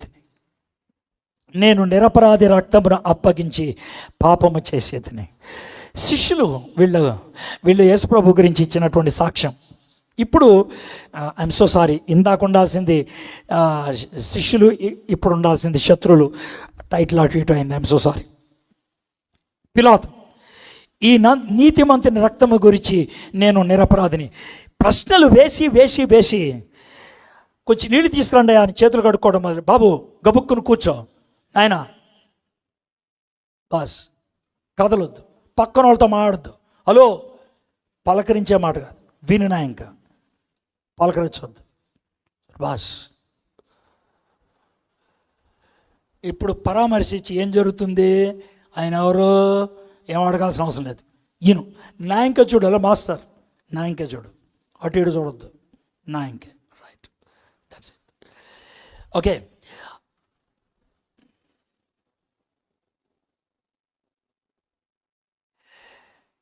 ఆయన చాలా రకాలైనటువంటి వాదనలు చేసి యేసు ప్రభుని అడిగాడు, నువ్వు నోరు తెరు, నువ్వు చెప్పు అంటే యేసు ప్రభు నోరు తెరలేదు. నువ్వు సత్యమా? అవును. సత్యం అంటే ఏంటి అని అడిగాడు. జవాబు చెప్పే లోపల వెళ్ళిపోయి చేతులు కడుక్కున్నాడు. ఎందుకు కడుక్కున్నావు అంటే, ఈయనలో నాకు ఏ దోషం కనబడలేదు, నేను ఇన్వెస్టిగేట్ చేశా, ఈయనలో నాకు ఏ దోషం కనబడలేదు. పిలాతు గారి భార్య, అయ్యా కల వచ్చింది, ఈ నీతిమంతుడు, ఇంజోలికి వెళ్ళొద్దు నువ్వు. యేసు ప్రభుని సిలువెక్కిచ్చి చంపటానికి అధికారం తీసుకున్న వ్యక్తి యేసు ప్రభు వారి సిలువ మీద తలవాలు చేశాడు, చీకటి కమ్ముకుంది. నెత్తి మీద ఉన్నటువంటి ఆ హెల్మెట్ తీసేసి పక్కన పెట్టుకొని అంటున్నటువంటి మాట, నిజముగా ఆయన దేవుని కుమారుడు. మొట్టమొదటిగా యేసు ప్రభుని దేవుని కుమారుడు అని సిలువ దగ్గరే చెప్పింది, ఒప్పుకుంది ఎవరో తెలుసా? ఒక రోమన్ అధికారి, రోమన్ సెంచూరియన్. ఈ పాయింట్స్ మీకు అర్థమవుతలేదు నాకు తెలీదు. ఈ పాయింట్స్ ఒక్కొక్కటి ఒక ఆణిముత్యం, ఒక్కొక్కటి ఒక్కొక్క ఆణిముత్యం. ఈయన ఏ పత్తి తప్పిదము చేయలేదు. యేసు ప్రభుతో పాటు సిలువ మీద ఉన్నటువంటి దొంగ శిష్యులు చెప్పారు ఆయన నీతిమంతుడని, ఆయన శత్రువులు చెప్పారు ఆయన నీతిమంతుడు అని. యేసు ప్రభు వారు సవాలు చేశాడు. ఆయన చేసిన సవాలని తెలుసా? నా యందు పాపం ఉన్నదని మీలో ఎవడు స్థాపించను, నేను సత్యము చెప్పుచున్న ఎడల మీరెందుకు నన్ను నమ్మరో? సవాలు చేశాడు ఆయన. He challenged. ప్రపంచంలో ఎవరైనా ఇలాంటి సవాలు విసిరారా? No one. జీసస్ క్రైస్ట్ ఒక్కడే ఆ సవాలు విసిరాడు. నాలో పాపం ఉందని ఎవరు చెప్పగలరు? పక్షవాయువు గల ఒక మనిషిని పాపములు క్షమించాడు. పక్షవాయు కలిగిన వాడిని పైన కప్పు తీసేసి దింపారు, నీ పాపాలు క్షమించేస్తున్నాను అని అంటే, వీళ్ళ చాలామందికి ఒక ప్రశ్న వచ్చింది, దేవుడు ఒక్కడే తప్ప పాపములు క్షమించగలవాడు ఎవడని తమ హృదయంలో ఆలోచించుకోండి. యేసయ్య పాపాలు లేనివాడే కాదు, పాపాలు క్షమించాడు. పాపాత్మురాలైన ఒక స్త్రీని యేసు క్షమించాడు. పాపములు క్షమించుచున్న ఇతడు ఎవడని తమలో తాము అనుకొనిరి. సో జీసస్ వేసిన సవాళ్ళు, జీసస్ చేసిన పనులు ఆయన నీతిమంతుడు అని చెప్తున్నాయి. యేసు ప్రభువారు పాపరహితుడు అవసరమా? దీంతో యేసు ప్రభు ఒక్కడే ఎందుకు రక్షకుడు అవ్వగలిగాడు మీకు అర్థమైపోద్ది. మళ్ళీ చెప్తున్నాను, ఇది డిబేట్ కోసం కాదు, డిస్కషన్ కోసం కాదు, డిక్లరేషన్.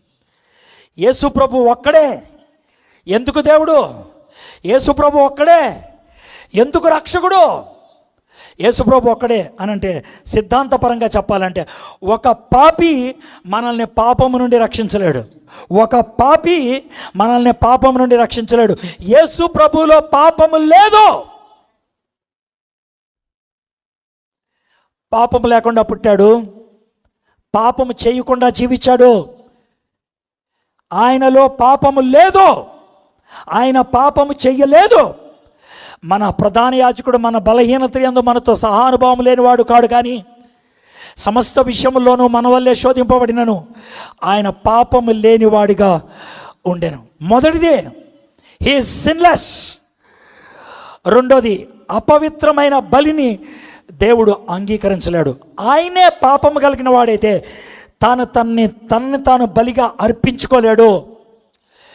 నిర్దోషమైన ఏడాది మగపిల్లను తీసుకొనవలెను. యేసుప్రభు వారు పాపము లేనివాడు. మూడోది, ఒక రుణాన్ని మరో రుణస్థుడు తీర్చలేడు. ఒక అప్పుని ఇంకో అప్పున్నవాడు తీర్చలేడు. యేసయ్య అప్పు లేనాడు, అందుకే నీ నా అప్పు తీర్చగలిగాడు.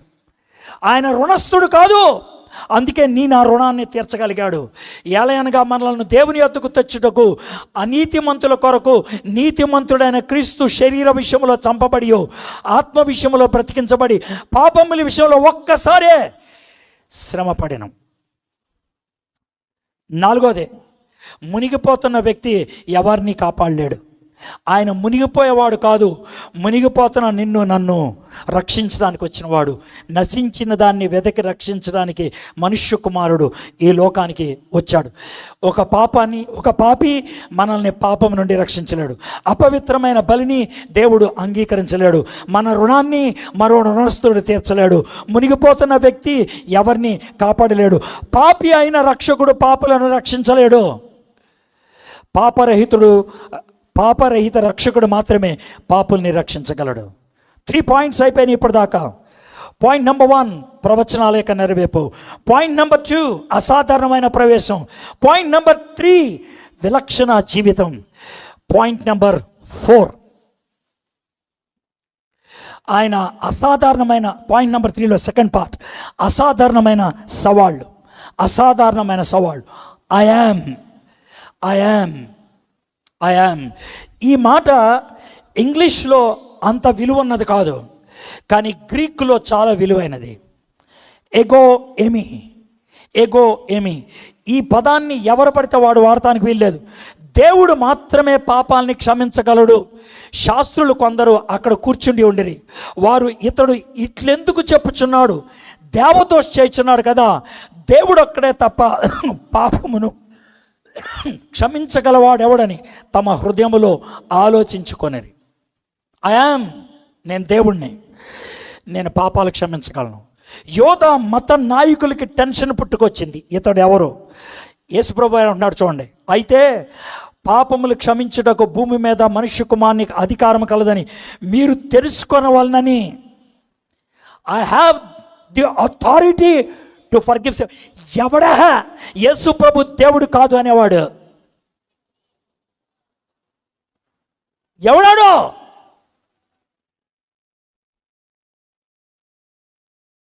ఇంత స్పష్టమైన స్టేట్మెంట్ ఉంటే నాకు పాపాలు క్షమించే అధికారం ఉన్నది. చట్టం ఏం చెప్తుంది? పాపాలు క్షమించగలిగే దేవుడు ఒక్కడే అని. అంటే యేసు ప్రభు ఏమని చెప్తున్నాడు? ఐఎమ్ గాడ్, నేను దేవుణ్ణి అని చెప్తున్నాడు. యేసు ప్రభు వారు ప్రధాన యాజకుడి ముందు నిలబడ్డాడు. ఇది చాలా ప్రాముఖ్యమైనది. ఒక పదాన్ని మీరు చాలా లూజ్గా వాడతారు, దాన్ని మీరు అర్థం చేసుకోవడానికి చెప్తున్నాను. యేసు ప్రభు వారు ప్రధాన యాజకుడి ముందు నిలబడ్డాడు. ప్రధాన యాజకుడు అడుగుతున్నాడు, నువ్వు మెస్సేవా? నువ్వు యేసయ్యవా? నువ్వు రక్షకుడువా? మేము ఎదురు చూస్తున్నటువంటి విమోచకుడు నువ్వేనా అని అడిగాడు. యేసుప్రభు వారు నువ్వు అన్నట్టే. అయితే అతను అడిగేటప్పుడు అలా అడగల. ఎవరు? ప్రధాన యాజకుడు. బహుశా నెత్తి మీద అలా చేసుకున్నాడేమో. ఆనపెట్టి అడుగుతున్నా చెప్పు, దేవుడి మీద ఒట్టేసి అడుగుతున్నా చెప్పని. చూడండి అక్కడ ఉన్నటువంటి అందుకు ప్రధాన యాజకుడు ఆయన్ని చూచి, నీవు దేవుని కుమారుడు అయిన క్రీస్తువు అయితే, జాగ్రత్త వినండి, దేవుని కుమారుడు అయిన క్రీస్తువు అయితే, జాగ్రత్త వినండి ఆ పదాలు, దేవుని కుమారుడు అయిన క్రీస్తువు అయితే ఆ మాట మాతో చెప్పుమని జీవము గల దేవుని తోడని నీకు ఆనబెట్టిచున్నానను. అందుకు యేసు, చూడండి యేసు ప్రభు ఇచ్చిన జవాబు ఏంటో. అందుకు యేసు, నువ్వు అన్నట్లే అతను అడిగింది, నువ్వు దేవుని కుమారుడువా, నువ్వు క్రీస్తువా? అది యాజకుడు అడిగింది. యేసు ప్రభు ఇచ్చినటువంటి మాట ఏంటి? ఇది మొదలుకొని ఇది మొదలుకొని మనుష్య కుమారుడు, ఆయన అడిగింది నువ్వు దేవుని కుమారుడు అని. యేసుప్రభు చెప్తుంది, ఇది మొదలుకొని మనుష్య కుమారుడు సర్వశక్తిని కూడి పార్శ్వంలో కూర్చుండుటయు ఆకాశ మేఘారుడే వచ్చుటయు మీరు చూతురని చెప్పగా, ప్రధాన యాజకుడు తన వస్త్రము చింపుకొని వీడు దేవదూషణ చేసెను, మనకిక సాక్షులతో పనేమే, ఇదిగో ఈ దూషణ మీరు ఇప్పుడు విన్నారు. నువ్వు దేవుని కుమారుడు అని అడిగాడు, ఈయనేమో నేను మనుష్య కుమారుణ్ణి అని చెప్పుకున్నాడు, ఈయనేమో కోటు చింపేసుకున్నాడు. ఏంటి సార్ ఇదేంటిది? ఆయన అడిగింది నువ్వు దేవుని కుమారుడు అని, ఈయన చెప్పింది నేను మనుష్య కుమారుణ్ణని, ఈయనేమో కోటు చింపేసుకున్నాడు. ఏంటి సార్ ఏంటి దీని అర్థం? పైగా వీళ్ళు ఏమంటున్నారు, ఇతను దేవదూషణ చేశాడు, నేను దేవుణ్ణి అని చెప్పుకున్నాడు. ఎందుకు వచ్చింది సార్ ఇది అని అంటే, మనుష్య కుమారుడు, జాగ్రత్తమేనండి, మనుష్య కుమారుడు అనేది టైటిల్ పేరు, అది టైటిల్. చక్రవర్తి రెండు రకాలుగా వాడచ్చు, రెండు రకాలుగా. ఒకటి చక్రవర్తి పేరు, రెండోది చక్రవర్తి బిరుదు. ఇక్కడ మనుష్య కుమారుడు బిరుదు, టైటిల్. ఆ టైటిల్ యేసుప్రభువారు తనకిచ్చుకున్నాడు, మనుష్య కుమారుని నేనే. ఈ టైటిల్ ఎక్కడిదే? ఈ టైటిల్కున్న విలువ ఏంటి? ఇది చూడండి, దానియేలు గ్రంథం 7వ అధ్యాయం 15వ వచనం. ఆకాశ మేఘారుడై మనుష్య కుమారుని పోలిన ఒకడు వచ్చి ఆ మహావృద్ధుడి కానీ వృద్ధుడిగా వాని సన్నిధిని ప్రవేశించి ఆయన సముఖం నాకు తేబడను. సకజనులను రాష్ట్రములను ఆయా భాషలు మాట్లాడేవారును ఆయనను సేవించినట్లు ప్రభుత్వమును మహిమయు ఆధిపత్యమును ఆయనకి ఇవ్వబడెను. ఆయన ప్రభుత్వము శాశ్వతమైనది, అది ఎన్నటికీ తొలగిపోదు, ఆయన రాజ్యము ఎప్పుడునూ లయము కాదు. యేసుప్రభువు ఏమన్నారు తెలుసా? దానియేలు ప్రవచించిన ఆ మనుష్య కుమారుణ్ణి నేనే. మనుష్య కుమారుడు, దేవుని కుమారుడు, రెండు ఒకటే విధమైనటువంటి భావం కలిగింది. దేవుని కుమారుడు అంటే దేవుడు పుట్టినోడు, మనుష్య కుమారుడు అంటే మనిషికి పుట్టినోడు అని కాదు. రెండు కూడా దైవికమైన టైటిల్స్, రెండు కూడా దైవికమైన టైటిల్స్. ఆ రెండు టైటిల్స్ నావే, యేసుప్రభువు వారు చెప్పారు. ఇక నెక్స్ట్, అందుకు యూదులు నీవు మనుష్యుడివై ఉండి దేవుడు అని చెప్పుకొనుచున్నావు కనుక దేవదోషం చేసినందుకే నిన్ను రాళ్లతో కొట్టుదము. యోహాను సువార్త 10వ అధ్యాయం 33వ వచనం. కానీ మంచి క్రియలు చేసినందుకు కాదని ఆయనతో చెప్పి. కొంతమంది నన్ను ఈ ప్రశ్నలు అడుగుతారు, ఏమండి యేసు ప్రభు నేను దేవుణ్ణి అని చెప్పుకున్నాడా అని. దేవుణ్ణి అని చెప్పుకోకపోతే వీళ్ళు కోట్లు ఎందుకు చింపేసుకోవాలరా, రాళ్ళు ఎందుకు పట్టుకోవాలరా బాబు, సిలువ ఎందుకు ఎక్కించాలరా ఆయన్ని? వాళ్ళు పిచ్చోళ్ళా, నువ్వు పిచ్చోడువా? యేసు ప్రభు దేవుడని చెప్పకపోతే అసలు గొడవ ఉండేది కాదుగా. పిలాతు దగ్గర కాదే ఉత్తిన అన్నానంటే అయిపోయిండేది కదా, అనలేదు కదా ఆయన. అంత మతి లేకుండా ఎలా ఉంటారా మీరు? ఇది మళ్ళీ డిబేట్ కాదు, డిస్కషన్ కాదు, డిక్లరేషన్. నేను ఒకడితో డిబేటు డిస్కషన్ చేసేటంత ఓపిక లేదు నాకు. పనికి మాలిన వాళ్ళతో మాడాల్సిన అవసరం లేదు నాకు. ఎంటావా కూసో నేను బస్. డిస్కషన్ అంటావా, బయట కాఫీ హోటల్ ఉంది, పనికి మాలిన ఎదవలు కూర్చుంటారా అడిగెళ్ళు, నా దగ్గర రావద్దు. ఆ దినాలు అయిపోయింది. ఇంతకంటే క్లారిటీగా ఎవడు చెప్తాడు నీకు? ఎవడు చెప్తాడు నీకు ఇంతకంటే క్లారిటీగా? రాళ్ళు తీసుకుంటే ఎందుకు తీసుకున్నారంటే నువ్వు దేవుడు అని చెప్తున్నావా, నువ్వు దేవుడు అని చెప్తున్నావు. దీని కింద మాట ఉంటుంది, ఏమండి మీరు కూడా దేవుళ్ళు అన్నారు కదా అనేసి. ఆయన దేవుళ్ళు అన్నది కోర్టులో ఉపయోగించే పదానికి, కీర్తనలో 82:6 వచనం ఉన్నది. కాబట్టి యేసు ప్రభువారు రెండు విధాలుగా నేను జడ్జిని, నేను దేవుణ్ణి రెండు ఒప్పుకున్నాడైనా. ఐ యామ్, చాలా స్పష్టంగా ఐ యామ్ అని ఒప్పుకున్నాడు. ఈ ఐయామ్ అనేది ఎగోయమి అన్నాను కదా. మోషే నీ పేరేంటి అని అడిగాడు. అప్పుడు దాకా దేవుడు తన పేరు చెప్పలేదు. అప్పుడు చెప్తున్నాడు, నేను ఉన్నవాడను అనువాడనై ఉన్నాను. ఐయామ్ అది నా పేరు, ఐయామ్ అది నా పేరు. ఎవడైనా సరే నువ్వెవడవరా అంటే ఐయామ్ తర్వాత ఏదో ఒకటి పెట్టాలి. I'm Edward, I'm Ravi Vincent, I'm so and so. కానీ దేవుడు ఐయామ్ అంతే, ఇంకేం చెప్పడైనా. నేనంటే నేనే, నేనంటే నేనే. నాకు పేరు పెట్టడానికి ఎవరికి లేదా? నీకెవడరా పేరు పెట్టింది? మా తాత. నీకెవడరా? మా బాబాయ్. నీకెవడరా? మా పిన్ని. నీకెవడరా? మా అత్త. మరి నాకు ఎవడు లేడు, అత్త తాత బాబాయ్ మామయ్య ఎవడు లేడు పేరు పెట్టడానికి. నా ముందు ఎవడు లేడు నా పేరు పెట్టడానికి. నా పేరు ఎట్టేవాడు ఎవడు లేడా? నేనే. I'm, I'm. ఆ మాట దేవుడు ఒక్కడే ఉపయోగిస్తాడు, ఐయామ్ అనేది. ఐయామ్ అను, నేను ఉన్నవాడను. పాత నిబంధనలో యెహోవా తనను తాను ప్రత్యక్షపరచుకోవడానికి, తన నామాన్ని బయలుపరచడానికి ఉపయోగించింది. యేసుక్రీస్తు ప్రభువారు దాన్ని ఉపయోగించాడు తన కోసం. చూడండి, యోహాను 8:58 అబ్రహాము పుట్టక మునిపే ఉన్నాను నేనే. ఇంగ్లీష్లో అయితే అలా ఉంటుంది, బిఫోర్ అబ్రహాం వాజ్ ఐయామ్. నేనే ఐయామ్. తెలుగులోకి వచ్చేప్పటికి సెంటెన్స్ లాగా రాశారు, కానీ ఎలా చదవాలి తెలుసా? అబ్రహాము పుట్టక మునుపు ఉన్నాను నేనే. అది ఎగ్జాక్ట్ ట్రాన్స్లేషన్. మీతో నిశ్చయంగా చెప్తున్నాను. కాబట్టి చూడండి, వారు ఆయన మీద రువ్వుటకు రాళ్ళు ఎత్తిరి. ఎందుకు రాళ్ళు తీశారు సార్? ఎందుకు రాళ్ళు తీశారు? నేనే. కోపం వచ్చింది వాళ్ళకి, నేనే. కోపం వచ్చింది. యేసు ప్రభువారు నేనే అంటే 7 సార్లు ఉపయోగించాడు ఆయన, 7 times. జీవాహారం నేనే, నేను లోకమునకు వెలుగుని, నేను ద్వారమును, నేను గొర్రెలకు మంచి కాపరిని, పునరుద్ధానమును జీవమును నేనే, నేనే మార్గమును సత్యమును జీవమును, నేను నిజమైన ద్రాక్షావల్లిని నేనే. సో 3 points అయిపోయినాయి. ఇప్పుడు 4th పాయింట్కి వద్దాం. శక్తిని ప్రదర్శించిన జీవితం. దీని గురించి ఎక్కువ మాట్లాడదలుచుకోవట్లేదు. ఎందుకో తెలుసా? జీసస్ క్రైస్ట్ అద్భుతాలు చేశాడు, నేను కాదనట్లేదు.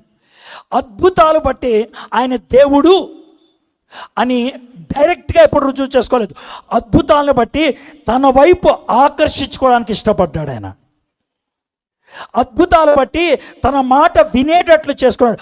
అద్భుతాన్ని దేవుడు సైన్గా వాడుకున్నాడు, సూచన బోర్డుగా. దేవుడు 7 రకాలైనటువంటి అద్భుతాలు చేశాడు యేసుప్రభువారు. మొదటిది నీటిని ద్రాక్షారసంగా మార్చడం, ఇది పదార్థానికి సంబంధించింది. 2 5 రొట్లు 2 చేపలు బోల్డ్ మందికి పంచిపెట్టారు, ఇది రాశికి సంబంధించింది. 3 పుట్టుగుడ్డు వాడికి చూపునిచ్చాడు, ఇది నాణ్యత వాసికి సంబంధించింది. 4 లాజర్ను మృతుల్లో నుండి లేపుకున్నాడు తన కోసం, సంబంధం రిలేషన్. 5వది దూరము నుంచి అధికారిని యొక్క బిడ్డను స్వస్థపరిచాడు, స్పేస్. 38 సంవత్సరాలు చేతకాని వాడిగా పడిపోయిన వాడిని బాగు చేశాడు, సమయము, టైం. లాస్ట్, నీటిపైన నడుచుట అసాధారణమైనటువంటి స్థానం. 7 రకాలైనటువంటి అద్భుతాలు చేసుకుంటూ వచ్చాడు. 7 రకాలు అద్భుతాలు, కొన్ని వేలు చేశాడు, కానీ 7 కేటగిరీస్. ఈ 7 కేటగిరీస్ని బట్టి తన శక్తిని ప్రదర్శించాడు. సృష్టి మీద, పదార్థం మీద, సమయం మీద, మరణం మీద, శక్తుల మీద 7 kinds అద్భుతాలు చేసుకుంటూ వచ్చాడు. నా this is the most important thing. దీంతో నేను I will take up the lunch. Yesu ప్రభువారు ఎందుకు వచ్చారు భూమి మీదకి? Why did he come? నేను మొదలుపెట్టి 86 minutes అయింది. Okay, I'm very much going according to the time. Yesu ప్రభువారు ఈ భూమి మీదకి ఎందుకు వచ్చారు? యేసు ప్రభువారు మన కోసం ఏం చేశాడు? What did he do? ఏం చేశాడండి యేసు ప్రభువారు? మీ దగ్గర బైబిల్స్ ఉంటే రోమీయులకు రాసిన పత్రిక 3వ అధ్యాయం ఒక 5-6 వచనాలు క్విక్గా చూస్తాం. ఒక సిరీస్ లాగా. ఆ వచనాలు మీరు తెలుసుకోండి. ఒకవేళ తీయడం బద్ధకం అయితే స్క్రీన్ మీద చూడండి. రోమీయులకు రాసిన పత్రిక 3వ అధ్యాయం 20వ వచనం జాగ్రత్త వినండి. ఏలయనగా ధర్మశాస్త్ర సంబంధమైన క్రియల మూలముగా ఏ మనుష్యుడును ఆయన దృష్టికి నీతిమంతుడని తీర్చబడడు. ధర్మశాస్త్రం వలన పాపమనగా ఎట్టుదో తెలియబడుచున్నది. నేను చదువుతాను అమ్మగారు, మీరు అంత ఆవేశపడిపోక్కర్లేదు, నాలాగా మీరు అవ్వక్కర్లేదు. నేను ఎలాగో పనికి మాలలో నాకు గొంతు పోయింది, మీరెందుకు పోగొట్టుకుంటారు, ఉంచుకోండి. ఓకే, ఈ వచనాన్ని మనం మన సమస్యగా ఆలోచిద్దాం. మనకు ఒంట్లో బాగాలేదు, ఎక్కడికి డాక్టర్ గారి దగ్గరికి వెళ్తాం. డాక్టర్ గారు థర్మామీటర్ ఉపయోగిస్తాడు, లేదంటే స్టెథోస్కోప్ ఉపయోగిస్తాడు. ఈ థర్మామీటర్ కానీ స్టెథోస్కోప్ కానీ ఉపయోగిస్తే ఆయనకి ఏం తెలుసుద్ది? నీకు జ్వరం ఉందో లేదో తెలుసుద్ది. I know this will happen. I know this will happen. When the cross comes, the Satan will be disturbed. I know. I know. Wow. What a moment it is. What a moment it is. ఎందుకని ఇప్పుడే current పోయింది అని ఏం ప్రశ్న ఎక్కర్లేదు. ఆడికి వణికి పుట్టింది ఇప్పుడు. This man is coming to the cross and he will declare why Jesus has come. He is worried. He is worried. Is there a substitute for this? అయ్యగారు,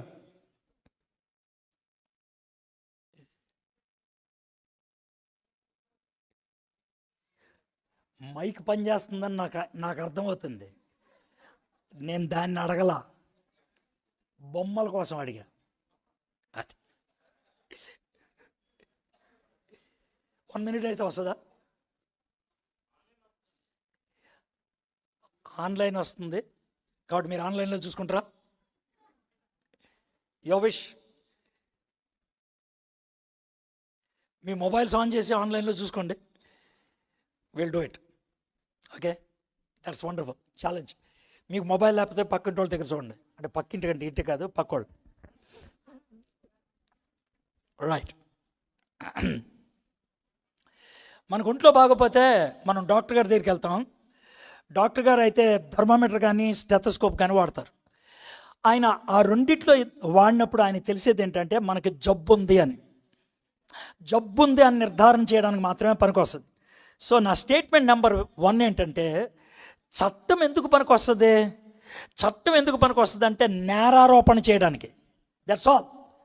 చట్టం చేయగలిగేదల్లా ఒకటే, వీడు నేరస్తుడు, అంతకు మించి ఏం చేయలేదు. చట్టం ఈ పని చేయలేదు. చట్టం కానీ ధర్మశాస్త్రం కానీ థర్మామీటర్ కానీ నీకున్నటువంటి జబ్బుని తీలేవు. జబ్బుందే అని చెప్పుద్ది, అంతే. ధర్మశాస్త్రము చట్టము రోగ నిర్ధారణ చేయగలదు కానీ పరిష్కరించలేదు. ఇప్పుడు చదువుతాం, వచ్చాం చూడండి. ఏలయనగా ధర్మశాస్త్ర సంబంధమైన క్రియల మూలముగా ఏ మనుష్యుడును ఆయన దృష్టికి నీతిమంతుడని తీర్చబడడు. ధర్మశాస్త్రం వలన పాపమనగా ఎట్టుదో తెలియబడుచున్నది. కాబట్టి మతపరమైన జీవితం, చర్చికి వెళ్ళటం, బైబిల్ చదవటం, ప్రార్థన చేయటం, ఉపవాసం ఉండటం, ఇవన్నీ మంచివే కానీ అవి రక్షించలేవు. కానుకలు వెయ్యటం, బల్ల కార్యక్రమంలో చేతులు వేయటం, ఇవన్నీ మంచివే. సహవాసానికి వెళ్ళటం, ఇవన్నీ మంచివే కానీ ఇవి రక్షించలేవు. ఇవన్నీ దేనికి పనికొస్తాయి? థర్మామీటర్. ఇవన్నీ దేనికి పనికొస్తాయి? స్టెథోస్కోప్ లాంటివి. అయితే 21వ వచనం, ఇట్లుండగా ధర్మశాస్త్రమునకు వేరుగా దేవుని నీతి బయలుపరచబడుతున్నది, దానికి ధర్మశాస్త్రమును ప్రవక్తలను సాక్ష్యం ఇస్తున్నాయి. మనం డాక్టర్ గారి దగ్గరికి వెళ్ళాం, నోట్లో థర్మామీటర్ పెట్టాడు, జ్వరం ఉందో లేదో చూశాడు. తర్వాత డాక్టర్ గారు ఏం చేస్తారు? థర్మామీటర్ పక్క పెట్టి ట్యాబ్లెట్లు రాసిస్తారు. థర్మామీటర్ మొక్కెరొక్కటి మనకెవడు, ఆయన ట్యాబ్లెట్లు రాసిస్తాడు. ఆ ట్యాబ్లెట్ మనం వేసుకుంటే 2 రోజుల తర్వాత మనం వెళ్తే మళ్ళీ ఏం చేస్తాడు? థర్మామీటర్ తీసి నోట్లో పెడతాడు. జ్వరం తగ్గిందా లేదో చూస్తాడు. ఇప్పుడు జాగ్రత్త వినండి, జ్వరం తగ్గిందా లేదా చెప్పేది ఎవరో? గట్టి చెప్పాలి. థర్మామీటర్ చెప్పిందని మనకి చెప్పేది ఎవరు? ఇంతకీ జబ్బు తగ్గించింది ఎవరు? టాబ్లెట్. జబ్బు తగ్గించింది ఎవరు? తగ్గిందని చెప్పింది ఎవరు? ఆ థర్మామీటర్ చెప్పింది మనకి చెప్పింది ఎవరు? 3 విషయాలు క్లారిటీ వచ్చినాయి కదా. ఈ 3 ఎవరో మనం తెలుసుకుందాం. అది యేసుక్రీస్తునందల విశ్వాసం మూలమది. ఇప్పుడు టాబ్లెట్ పేరేంటి చెప్పండి నాకు? యేసుక్రీస్తు. టాబ్లెట్ పేరేంటి? నోట్లో వేసుకోవాల్సింది దేన్ని? టాబ్లెట్ని. మనం హృదయంలోకి తెచ్చుకోవాల్సింది ఎవరిని? అది యేసుక్రీస్తుని నమ్మి నోట్లో వేసుకుంటే పని అవుతుంది. అది యేసుక్రీస్తునందల విశ్వాసం మూలమదై నమ్ము వారందరికీ కలుగు దేవుని నీతి అన్నది. ఇప్పుడు చూడండి, జబ్బు ఉందని చెప్పేది ధర్మశాస్త్రం, పోగొట్టేది టాబ్లెట్. ఆ టాబ్లెట్ పేరేంటి? యేసు ప్రభు. తగ్గిందని చెప్పేది ఏంటి? ధర్మశాస్త్రం. తగ్గిందని మనకి చెప్పేది ఎవరు? ప్రవక్తలు. అయిపోయిందా? ఈ టాబ్లెట్ ఎవరికి కావాలి? ఇది మీకు బొమ్మ రూపంలో చూపిస్తాను. ఇది పైన స్క్రీన్లో ఉంటే బాగుండేది, సాతాను గారికి తెలుసు. ఓకే, ఇది మన పొజిషన్. జబ్బు వచ్చింది, మనం ఏడుస్తున్నటువంటి మనల్ని విశ్వాసం చూపించమని అంటున్నాడు. విశ్వాసం అంటే ఏంటి? ప్రతి దాన్ని వదిలిపెట్టేసి ఆయన మీద ఆనుకోవటం. ఈ 2 బొమ్మలు చూస్తే మీకు అర్థమవుతుంది. పూర్తిగా యేసు ప్రభు మీద ఆనుకోవటం. ఇది మనం చేయాల్సింది. ఎవరు చేయాలి? అందరూ చేయాలి. ఏ భేదము లేదు. అందరినూ పాపం చేసి దేవుడు అనుగ్రహించు మహిమను పొందలేకపోతున్నారు. గుర్తుపెట్టుకోండి, అందరూ. 34 వస్తే వాడు పాసా ఫెయిలా? 32 వచ్చినోడు, 3 వచ్చినోడు, ఈ ముగ్గురులో తేడా ఏమన్నా ఉందా? ఉంది. ఆళ్ళల్లో వాళ్ళు మాట్లాడుకుంటే. మీకు అర్థమైందా? ఆళ్ళల్లో వాళ్ళు మాట్లాడుకుంటే తేడా ఉంది. 3 మార్కులు వచ్చినోడు 32 వచ్చినోడు చూశాడు అనుకో, 32 వచ్చినోడు కాలు రెగరేస్తాడు. సిగ్గులేదురా నీకు? మరి 3 వచ్చాయి, నా 32 వచ్చాయి అంటాడు. 34 కూడా 32 కలిస్తే కూడా అంతే. సిగ్గులేదురా నీకు? నాకు 34 వచ్చినా నీకు 32. మనం కొట్లాడుకునేది కూడా అలాగే ఉంటుంది. సార్ నేను తాగుతాను కానీ గొడవ చేయను సార్ ఆడికిలాగా. నేను తాగి గొడవ చేస్తాను కానీ ఆడికిలాగా పెళ్ళాన్ని కొట్టాను సార్. నేను తాగి గొడవ చేసి నా పెళ్ళాన్ని కొడతాను కానీ ఆడిలాగా పక్కింటోటి పెళ్ళాన్ని కొట్టను సార్. మీకు అర్థమైంది కదండి? ఇది ఫెయిల్ అయిన వాళ్ళ వాదన. మనం ఆ విధంగా వాదించుకునే బ్యాచ్. అందుకనే ఏమన్నాడంటే అందరికీ ఇది వర్తిస్తుంది, ఏ భేదం లేదు. అందరూ పాపం చేసి దేవుడు అనుగ్రహించి మహిమను పొందలేకపోతారు. అలాంటి వాళ్ళకి సొల్యూషన్ ఏంటనంట? కాబట్టి నమ్మువారు ఆయన కృపచేతనే, గ్రేస్, దేవుడు కృప చూపించాడు. దేవుడు కృప చూపించాడు. గ్రేస్ అంటే ఏంటి? తప్పు చేశాను, తప్పు చేస్తే నన్ను కొట్టాలి, అది లా, చట్టం. కొట్టకుండా వదిలేస్తే దాన్ని మర్సీ, దయ. కొట్టకుండా వదిలేసిన వాడికి 10 రూపాయలు ఇస్తే అది గ్రేస్. సో దేవుడు మనల్ని కొట్లా, మర్సీ, పాడన్, క్షమించాడు. కానీ మనకేం చేశాడు తెలుసా? నిత్య జీవాన్ని ఇవ్వడానికి ఇష్టపడ్డాడు. గ్రేస్, ఆయన గ్రేస్. కాబట్టి కృపచేతనే క్రీస్తునందలి విశ్వాసం ద్వారా ఉచితముగా నీతిమంతులని తీర్చబడుటకు. నెక్స్ట్ అప్పుడు ఏమవుతుంది? మనకి ఏడ్చేవాళ్ళం, నవ్వేవాళ్ళం అవుతాం. బొమ్మ మారిపోయింది. 25-26 వచనాలు. పూర్వం చేయబడిన పాపములను దేవుడు తన ఓరిమ వలన ఉపేక్షించినందున ఆయన తన నీతిని కనపరచవలనని క్రీస్తు యేసు రక్తమునందల విశ్వాసము ద్వారా ఆయనను కరుణాదానముగా బయలుపరచును. దేవుడు అప్పటి కాలమందు తన నీతిని కనపరచు నిమిత్తం తాను నీతిమంతుడును యేసునందు విశ్వాసము గలవారిని నీతిమంతుడిగా తీర్చువాడినై ఉండుటకు ఆయన అలాగు చేశాను. ఒకవేళ రవి విన్సెంట్ గారు స్టేజ్ మీదకి వచ్చి, నేను మొట్టమొదటిసారిగా ఈరోజు మీటింగ్కి వచ్చాను అనుకుందాం, మీకు పరిచయం చేస్తున్నాడు.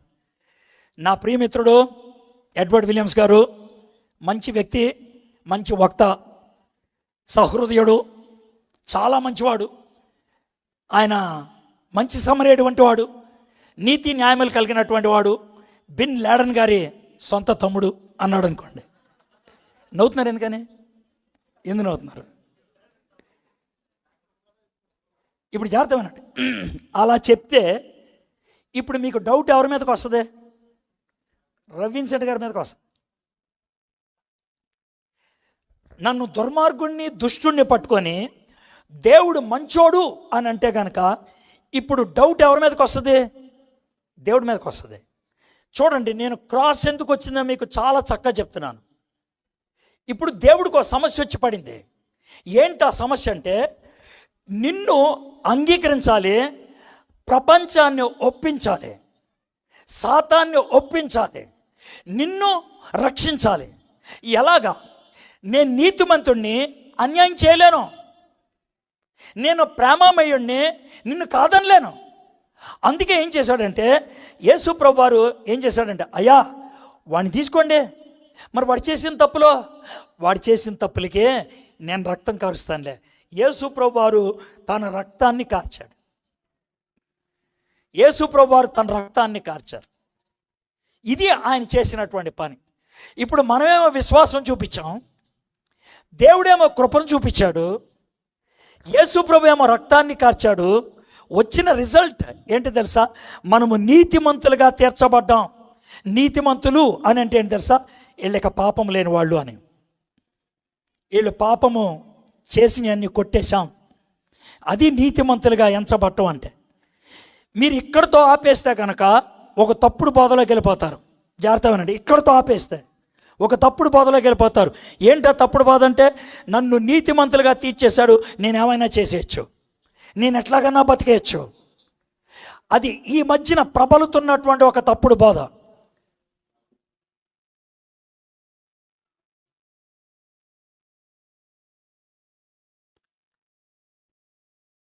ఈ మధ్యన ప్రబలుతున్నటువంటి ఒక తప్పుడు బాధ అది.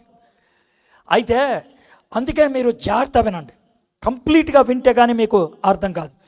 యేసుక్రీస్తు ప్రభువారు అసలు ఎలా చనిపోయాడు, ఎందుకు చనిపోయాడు, ఏం జరిగింది అనే విషయాన్ని యేసు మరణం మరియు పునరుద్ధానం నుంచి మనం నేర్చుకోబోతున్నాం. మరణం వరకు నేను చెప్తాను. ఇప్పుడు మరణం వరకు ఐ టెల్ యూ డెత్. యేసు ప్రభు యొక్క మరణ వివరాలు బైబిల్లో మనకి ఇచ్చారు. 4 సువార్తికులు ఇచ్చారు. అంతేకాదు, కొరింథీయులకు రాసిన పత్రికలో రాశారు, రోమీలకు రాసిన పత్రికలో రాశారు, పేతురు రాసినటువంటి పత్రికలో రాశారు. ఈ వివరాలు మనకి చాలా అవసరం.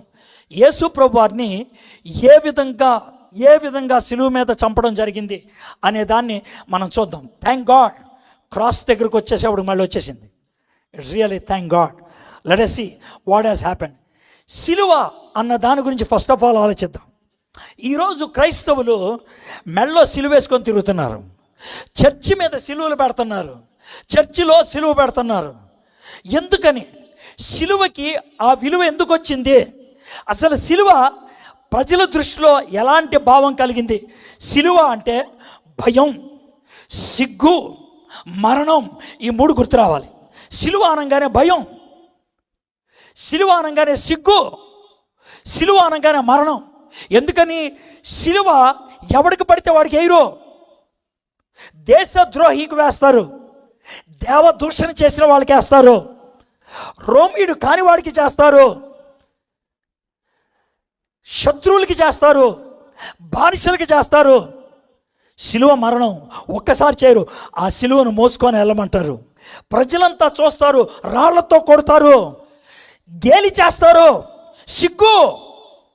అందుకనే యేసుప్రభువు వారు ఏమన్నా తెలుసు, మీలో ఎవరైనా నన్ను వెంబడించుకోవాలంటే మీ సిలువెత్తుకొని రండి అన్నాడు. అంటే ఏంటి? నా కోసం సిగ్గు ఎదుర్కోవడానికి ఇష్టపడాలి. మిమ్మల్ని ప్రజలు సిగ్గుపరుస్తారు, నీచంగా మాట్లాడతారు. సో ఇది సిలువ. రెండోది, భయంకరమైన హింస మరియు క్రూరమైన మరణం. ఒక వ్యక్తిని కరెంటు షాక్తో చంపితే 5 సెకండ్లో చచ్చిపోతాడు. 5 seconds కరెంటు షాక్తో చంపితే. ఒక వ్యక్తిని ఉరేసి చంపితే 4 నిమిషాల్లో చచ్చిపోతాడు. 4 నిమిషాలు చచ్చిపోతాడు. అయితే ఒక వ్యక్తిని సిలువ మీద చంపితే ఆ వ్యక్తి కనీసం 6 రోజుల వరకు శిలువ మీద ఉంటాడు. 6 days 6 days 6 రోజుల దాకా చావడు.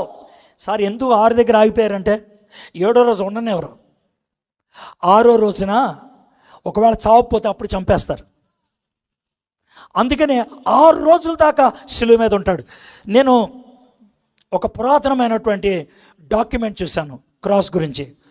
ఆ డాక్యుమెంట్లో ఒక పర్టికులర్ సన్నివేశం చూసి నాకు కళ్ళు వెంటనే మూసుకున్నాను. ఏంటే, ఒక వ్యక్తి శిలువ మీద ఎలా ఉంటాడు, అది యేసుప్రభు కాదు, శిలువ మరణం గురించి చూపిస్తున్నాడు. ఒక వ్యక్తి ఈ విధంగా ఉంటాడు, చేతులు 2, అయితే తన ముందు కొరడాతో కొట్టారు, అక్కడక్కడ మాంసం ముక్కలు బయటకు వచ్చేసి ఉన్నాయి. జాగ్రత్తగా ఉన్నాడు. ఒక గెద్ద మనోడు బతికే ఉన్నాడు. ఒక గెద్ద ఆ శిలువ మీద వాలి తన మాంసం ముక్కని లాక్కొని తీసుకెళ్ళిపోతూ ఉంటుంది. వీడు అరుస్తూ ఉంటాడు. అరుస్తూ ఉంటే ఆ గెద్ద వచ్చి ఇక్కడ నిలబడుతుంది. నిలబడి అది కొట్టే ప్రదేశం చూసినప్పుడు తట్టుకోలేపాను. కన్నును పొడిచి ఆ కంటిలోంచి వచ్చేటువంటి రసాన్ని తాగేసి కాకెళ్ళిపోయింది. వాడు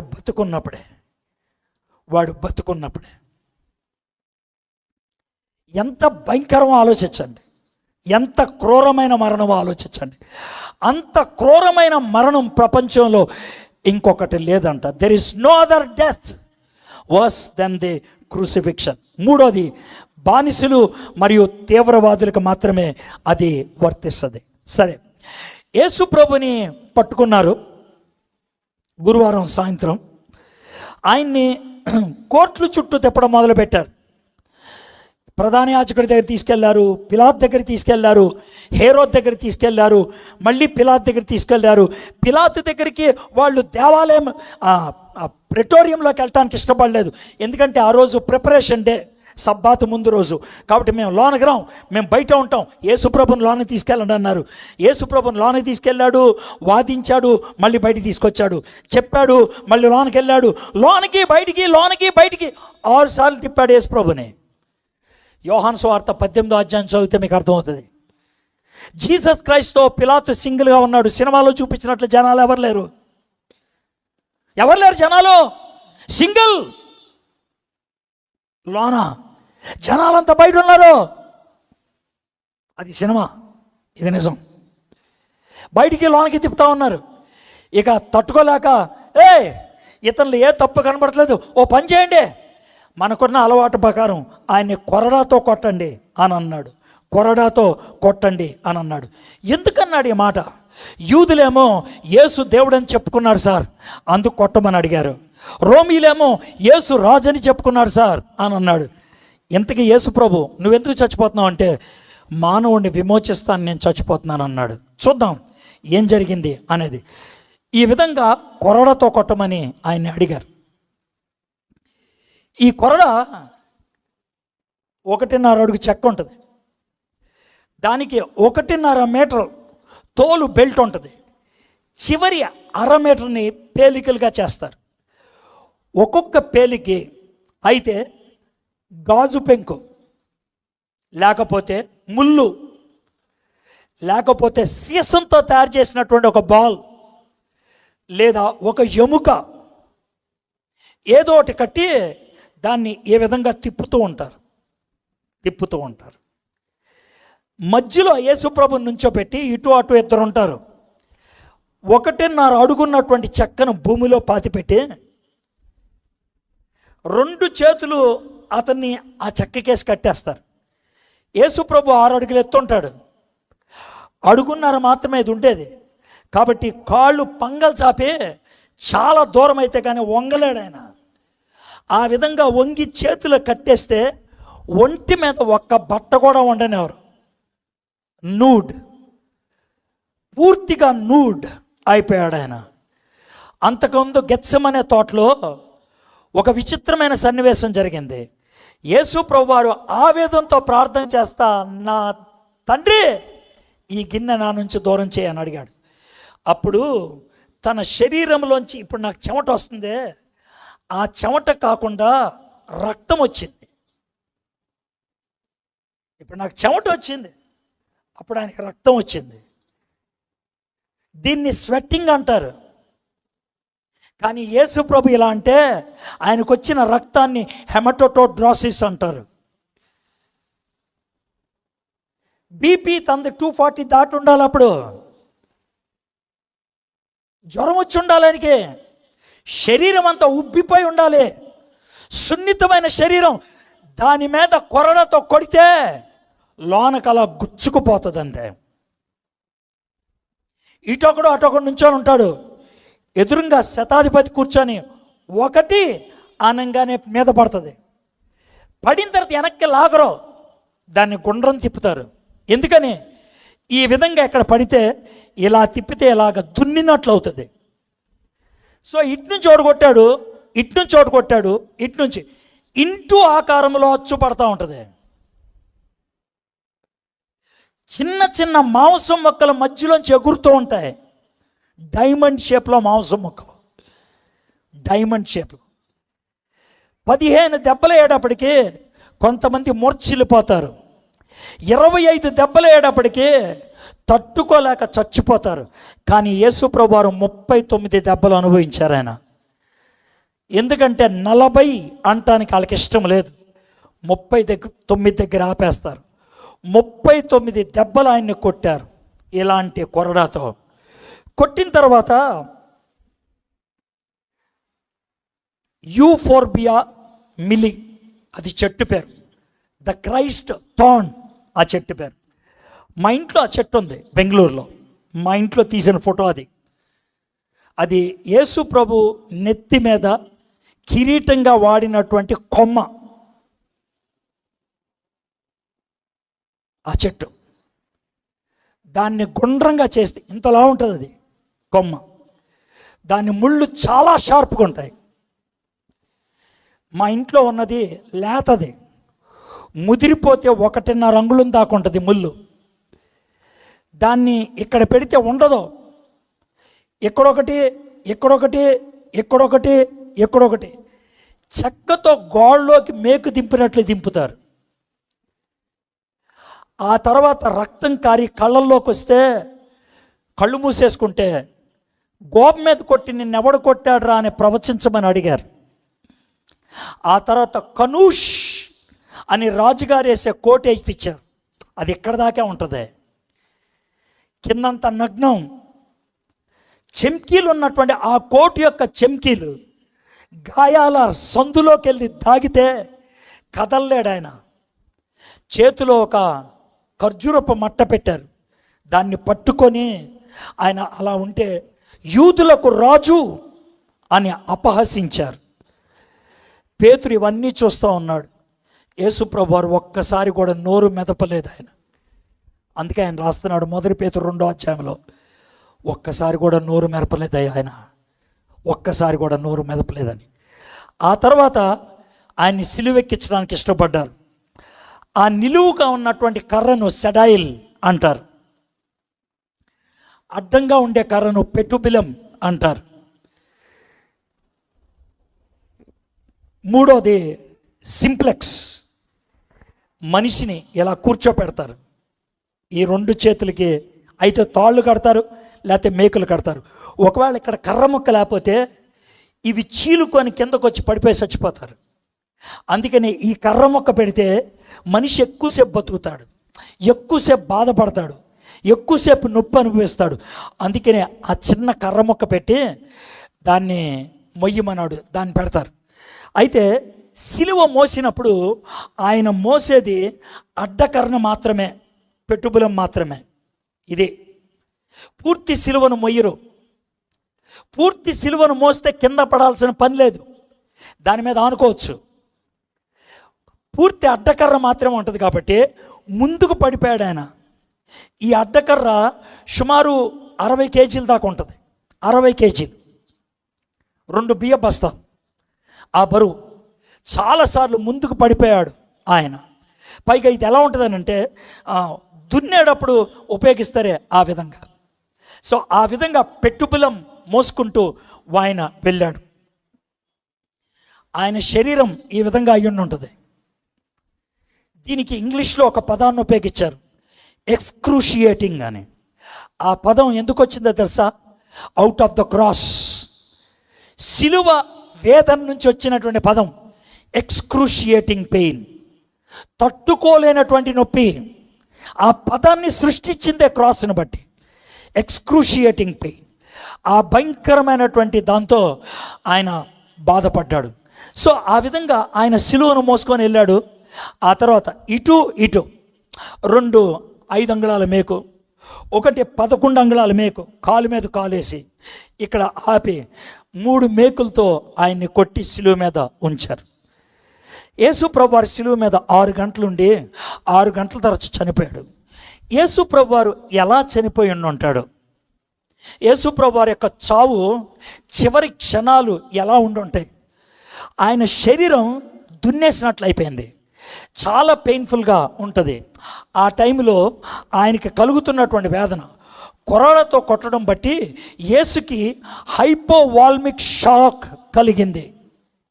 షాక్, కొట్టి హైపో అంటే లో, వాల్యూమ్, బ్లడ్, రక్తం అంతా బయటకు కారిపోయింది. ఇప్పుడు రక్తం లేదు, రక్తం తక్కువైపోయింది. బ్లడ్లెస్నెస్తో కొంతమంది కళ్ళు తిరిగి పడిపోతారు. యేసుప్రభు వారు అలాంటి సిచ్యువేషన్లోకి వచ్చారు. హైపోవాల్మిక్ షాక్. మీకు ప్రతి స్టేజీ ఎక్స్ప్లెయిన్ చేస్తూ ఉన్నాను. ఒక వ్యక్తి పెద్ద మొత్తంలో రక్తాన్ని కోల్పోయే ప్రభావాలను అనుభవిస్తాడు.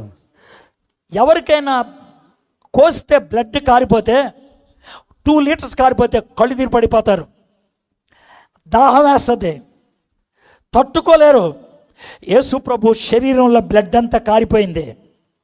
సిలువ మీద ఉన్నాడు ఆయన, ఎండ 3 గంటల సేపు. అలాంటి పరిస్థితుల్లో ఎంత భయంకరమైనటువంటి వేదన అనుభవిస్తున్నాడో ఆలోచించండి. How painful, how excruciating that must be. How painful and how excruciating that must be. లేని రక్తాన్ని పంపడానికి గుండె ఆరాటం, గుండె గబగబా కొట్టేసుకుంటూ ఉంటుంది, కానీ రక్తం మాత్రం వెళ్ళదు. మిక్సీలో ఏ పదార్థం లేకుండా ఆన్ చేస్తే ఏమవుతుంది? సౌండ్ ఎక్కువ వచ్చి కాలిపోతుంది. గుండెకాయ పరిస్థితి అంటే పంపించడానికి రక్తం లేదు, గిరగిరా తిరిగేస్తుంది గుండెకాయ. హార్ట్ బీట్ చాలా ఎక్కువైపోతుంది, రక్తపోటు పడిపోతుంది, సర్క్యులేషన్ లేదు, మూర్ఛిల్లిపోతారు, స్పృహ తప్పి పడిపోతారు, కళ్ళు తిరిగి పడిపోతారు. మూత్రపిండాలు మూత్రాన్ని ఉత్పత్తి చేయడం ఆపేస్తుంది, మూత్రపిండాలు పనిచేయట్లేదు, కిడ్నీ ఫెయిల్యూర్ అయిపోయింది, హార్ట్ స్పీడ్గా కొట్టేసుకుంటుంది, బ్లడ్ సరిగ్గా పంప్ అవ్వట్లేదు, వ్యక్తికి చాలా దాహం వేస్తుంది. అలాంటి టైంలోనే నాకు దాహం అని అరిచాడు యేసయ్య. దాహం. ఆయనకి చేదు చిరతనివ్వడానికి ప్రయత్నం చేశారు. ఆ చేదు చిరతనిస్తే నాకితే ఏమైందో తెలుసా? ఆయన కొద్దిసేపు శ్రోతపై నొప్పి తెలియకుండా ఉండేవాడు. అందుకిద్దాం అనుకున్నారు. నో, నాకొద్దు, నాకు నొప్పి తెలియాలి, నేను నొప్పి గుండా వెళ్ళాలి, నేను నొప్పిని భరించాలి నా బిడ్డ కోసం, నా బిడ్డ కోసం. హీ డినైడ్ ఆ చేదు చిరతను ఆయన డినై చేశాడు. దప్పికతో తప్పిస్తారు. గాలి పీల్చడం చాలా కష్టమవుతుంది. నేను ఎక్స్ప్లెయిన్ చేస్తాను, చాలా ఉండే. ఇలా ఉన్నారు కదా, ఇప్పుడు గాలి లోనకి పీల్చాలంటే చూడండి విషయం. ఇప్పుడు గాలి పీల్చాలంటే నేను ఏమవ్వాలి? పైకి లేవాలి. ఎక్కడొక మేకుంది, ఎక్కడొక మేకుంది, 2 కాళ్ళకి మేకుంది అని అంటే పైకి లేవాలి. పైకి లేచినప్పుడల్లా గాయాలు చీల్తాయి, నొప్పి ఎక్కువ అవుతుంది. నిమిషానికి 12 సార్లు అనాలి, అనలేను, నొప్పి వస్తుంది, తగ్గించేస్తాను. 5 సార్లు, 6 సార్లు, 6 సార్లే అంటాను. లోనికి ఆక్సిజన్ తక్కువైపోయింది, శరీరంలో ఆక్సిజన్ తక్కువైపోయింది, బ్లడ్ తక్కువైపోయింది, కిడ్నీ ఫెయిల్ అయిపోయింది, సిస్టమ్ నెమ్మదిగా పనిచేయటం ఆగిపోతుంది. యేసుక్రీస్తు ప్రభువారు శిలువ మీద సమాప్తమైనది అని అరిచాడు ఆయన. ఎందుకు? తెలిసిపోతుంది తన ప్రాణం పోతుందని. సమాప్తమైనది. He was able to say that. సమాప్తమైనది. It is finished. ఏమి సమాప్తమైనది? నువ్వు నేను చేసిన ప్రతి దరిద్రమైన పాపానికి వెల చెల్లించటం సమాప్తమైనది. రక్తము కార్చటం సమాప్తమైనది.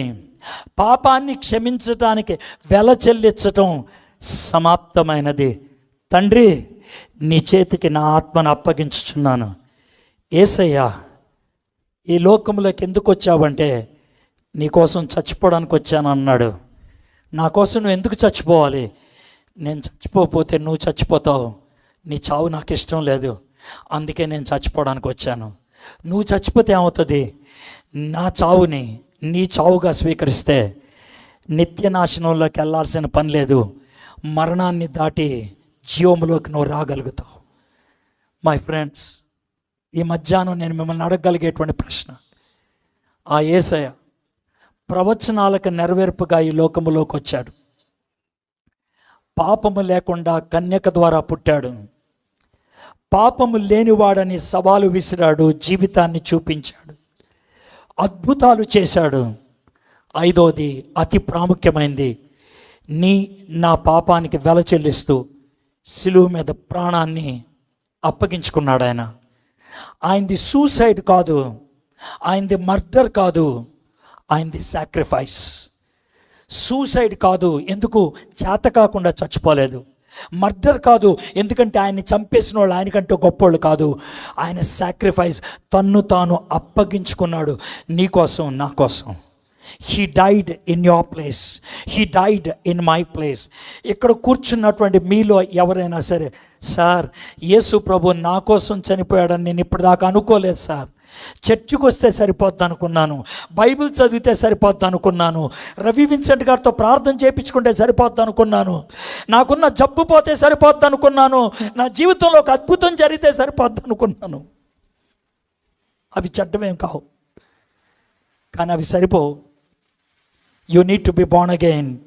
నువ్వు తిరిగి జన్మించాలి. యేసు ప్రభుని నీ సొంత రక్షకుడిగా అంగీకరించాలి.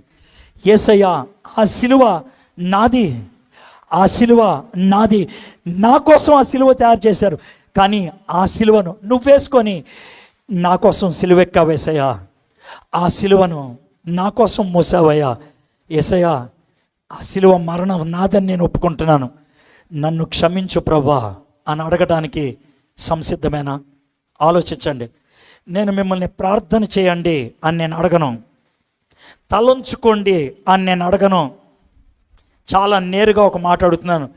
యేసయ్య నీ కోసం చనిపోయాడు, యేసయ్య నా కోసం చనిపోయాడు, ఆయన్ని నా రక్షకుడిగా స్వీకరించడానికి నేను ఇష్టపడుతున్నాను అన్నవాళ్ళు మీలో ఎవరైనా ఉన్నట్లయితే ఉన్న ఫలాన్ని లేచి నిలబడండి. మీ గురించి నేను ప్రార్థన చేస్తాను. యేసయ్య నా కోసం చనిపోయాడు, నేను ఒప్పుకుంటున్నాను. యేసయ్యని నా రక్షకుడిగా నేను స్వీకరిస్తున్నాను. యేసయ్యని నా హృదయంలోకి రమ్మని నేను ఆహ్వానిస్తున్నాను. స్పష్టంగా ఒప్పుకోవడానికి ఇష్టపడే వాళ్ళు ఉన్నట్లయితే ఉన్న చోట్ల లేచి నిలబడండి. నేను మీ గురించి ప్రార్థన చేసి ముగిస్తాను.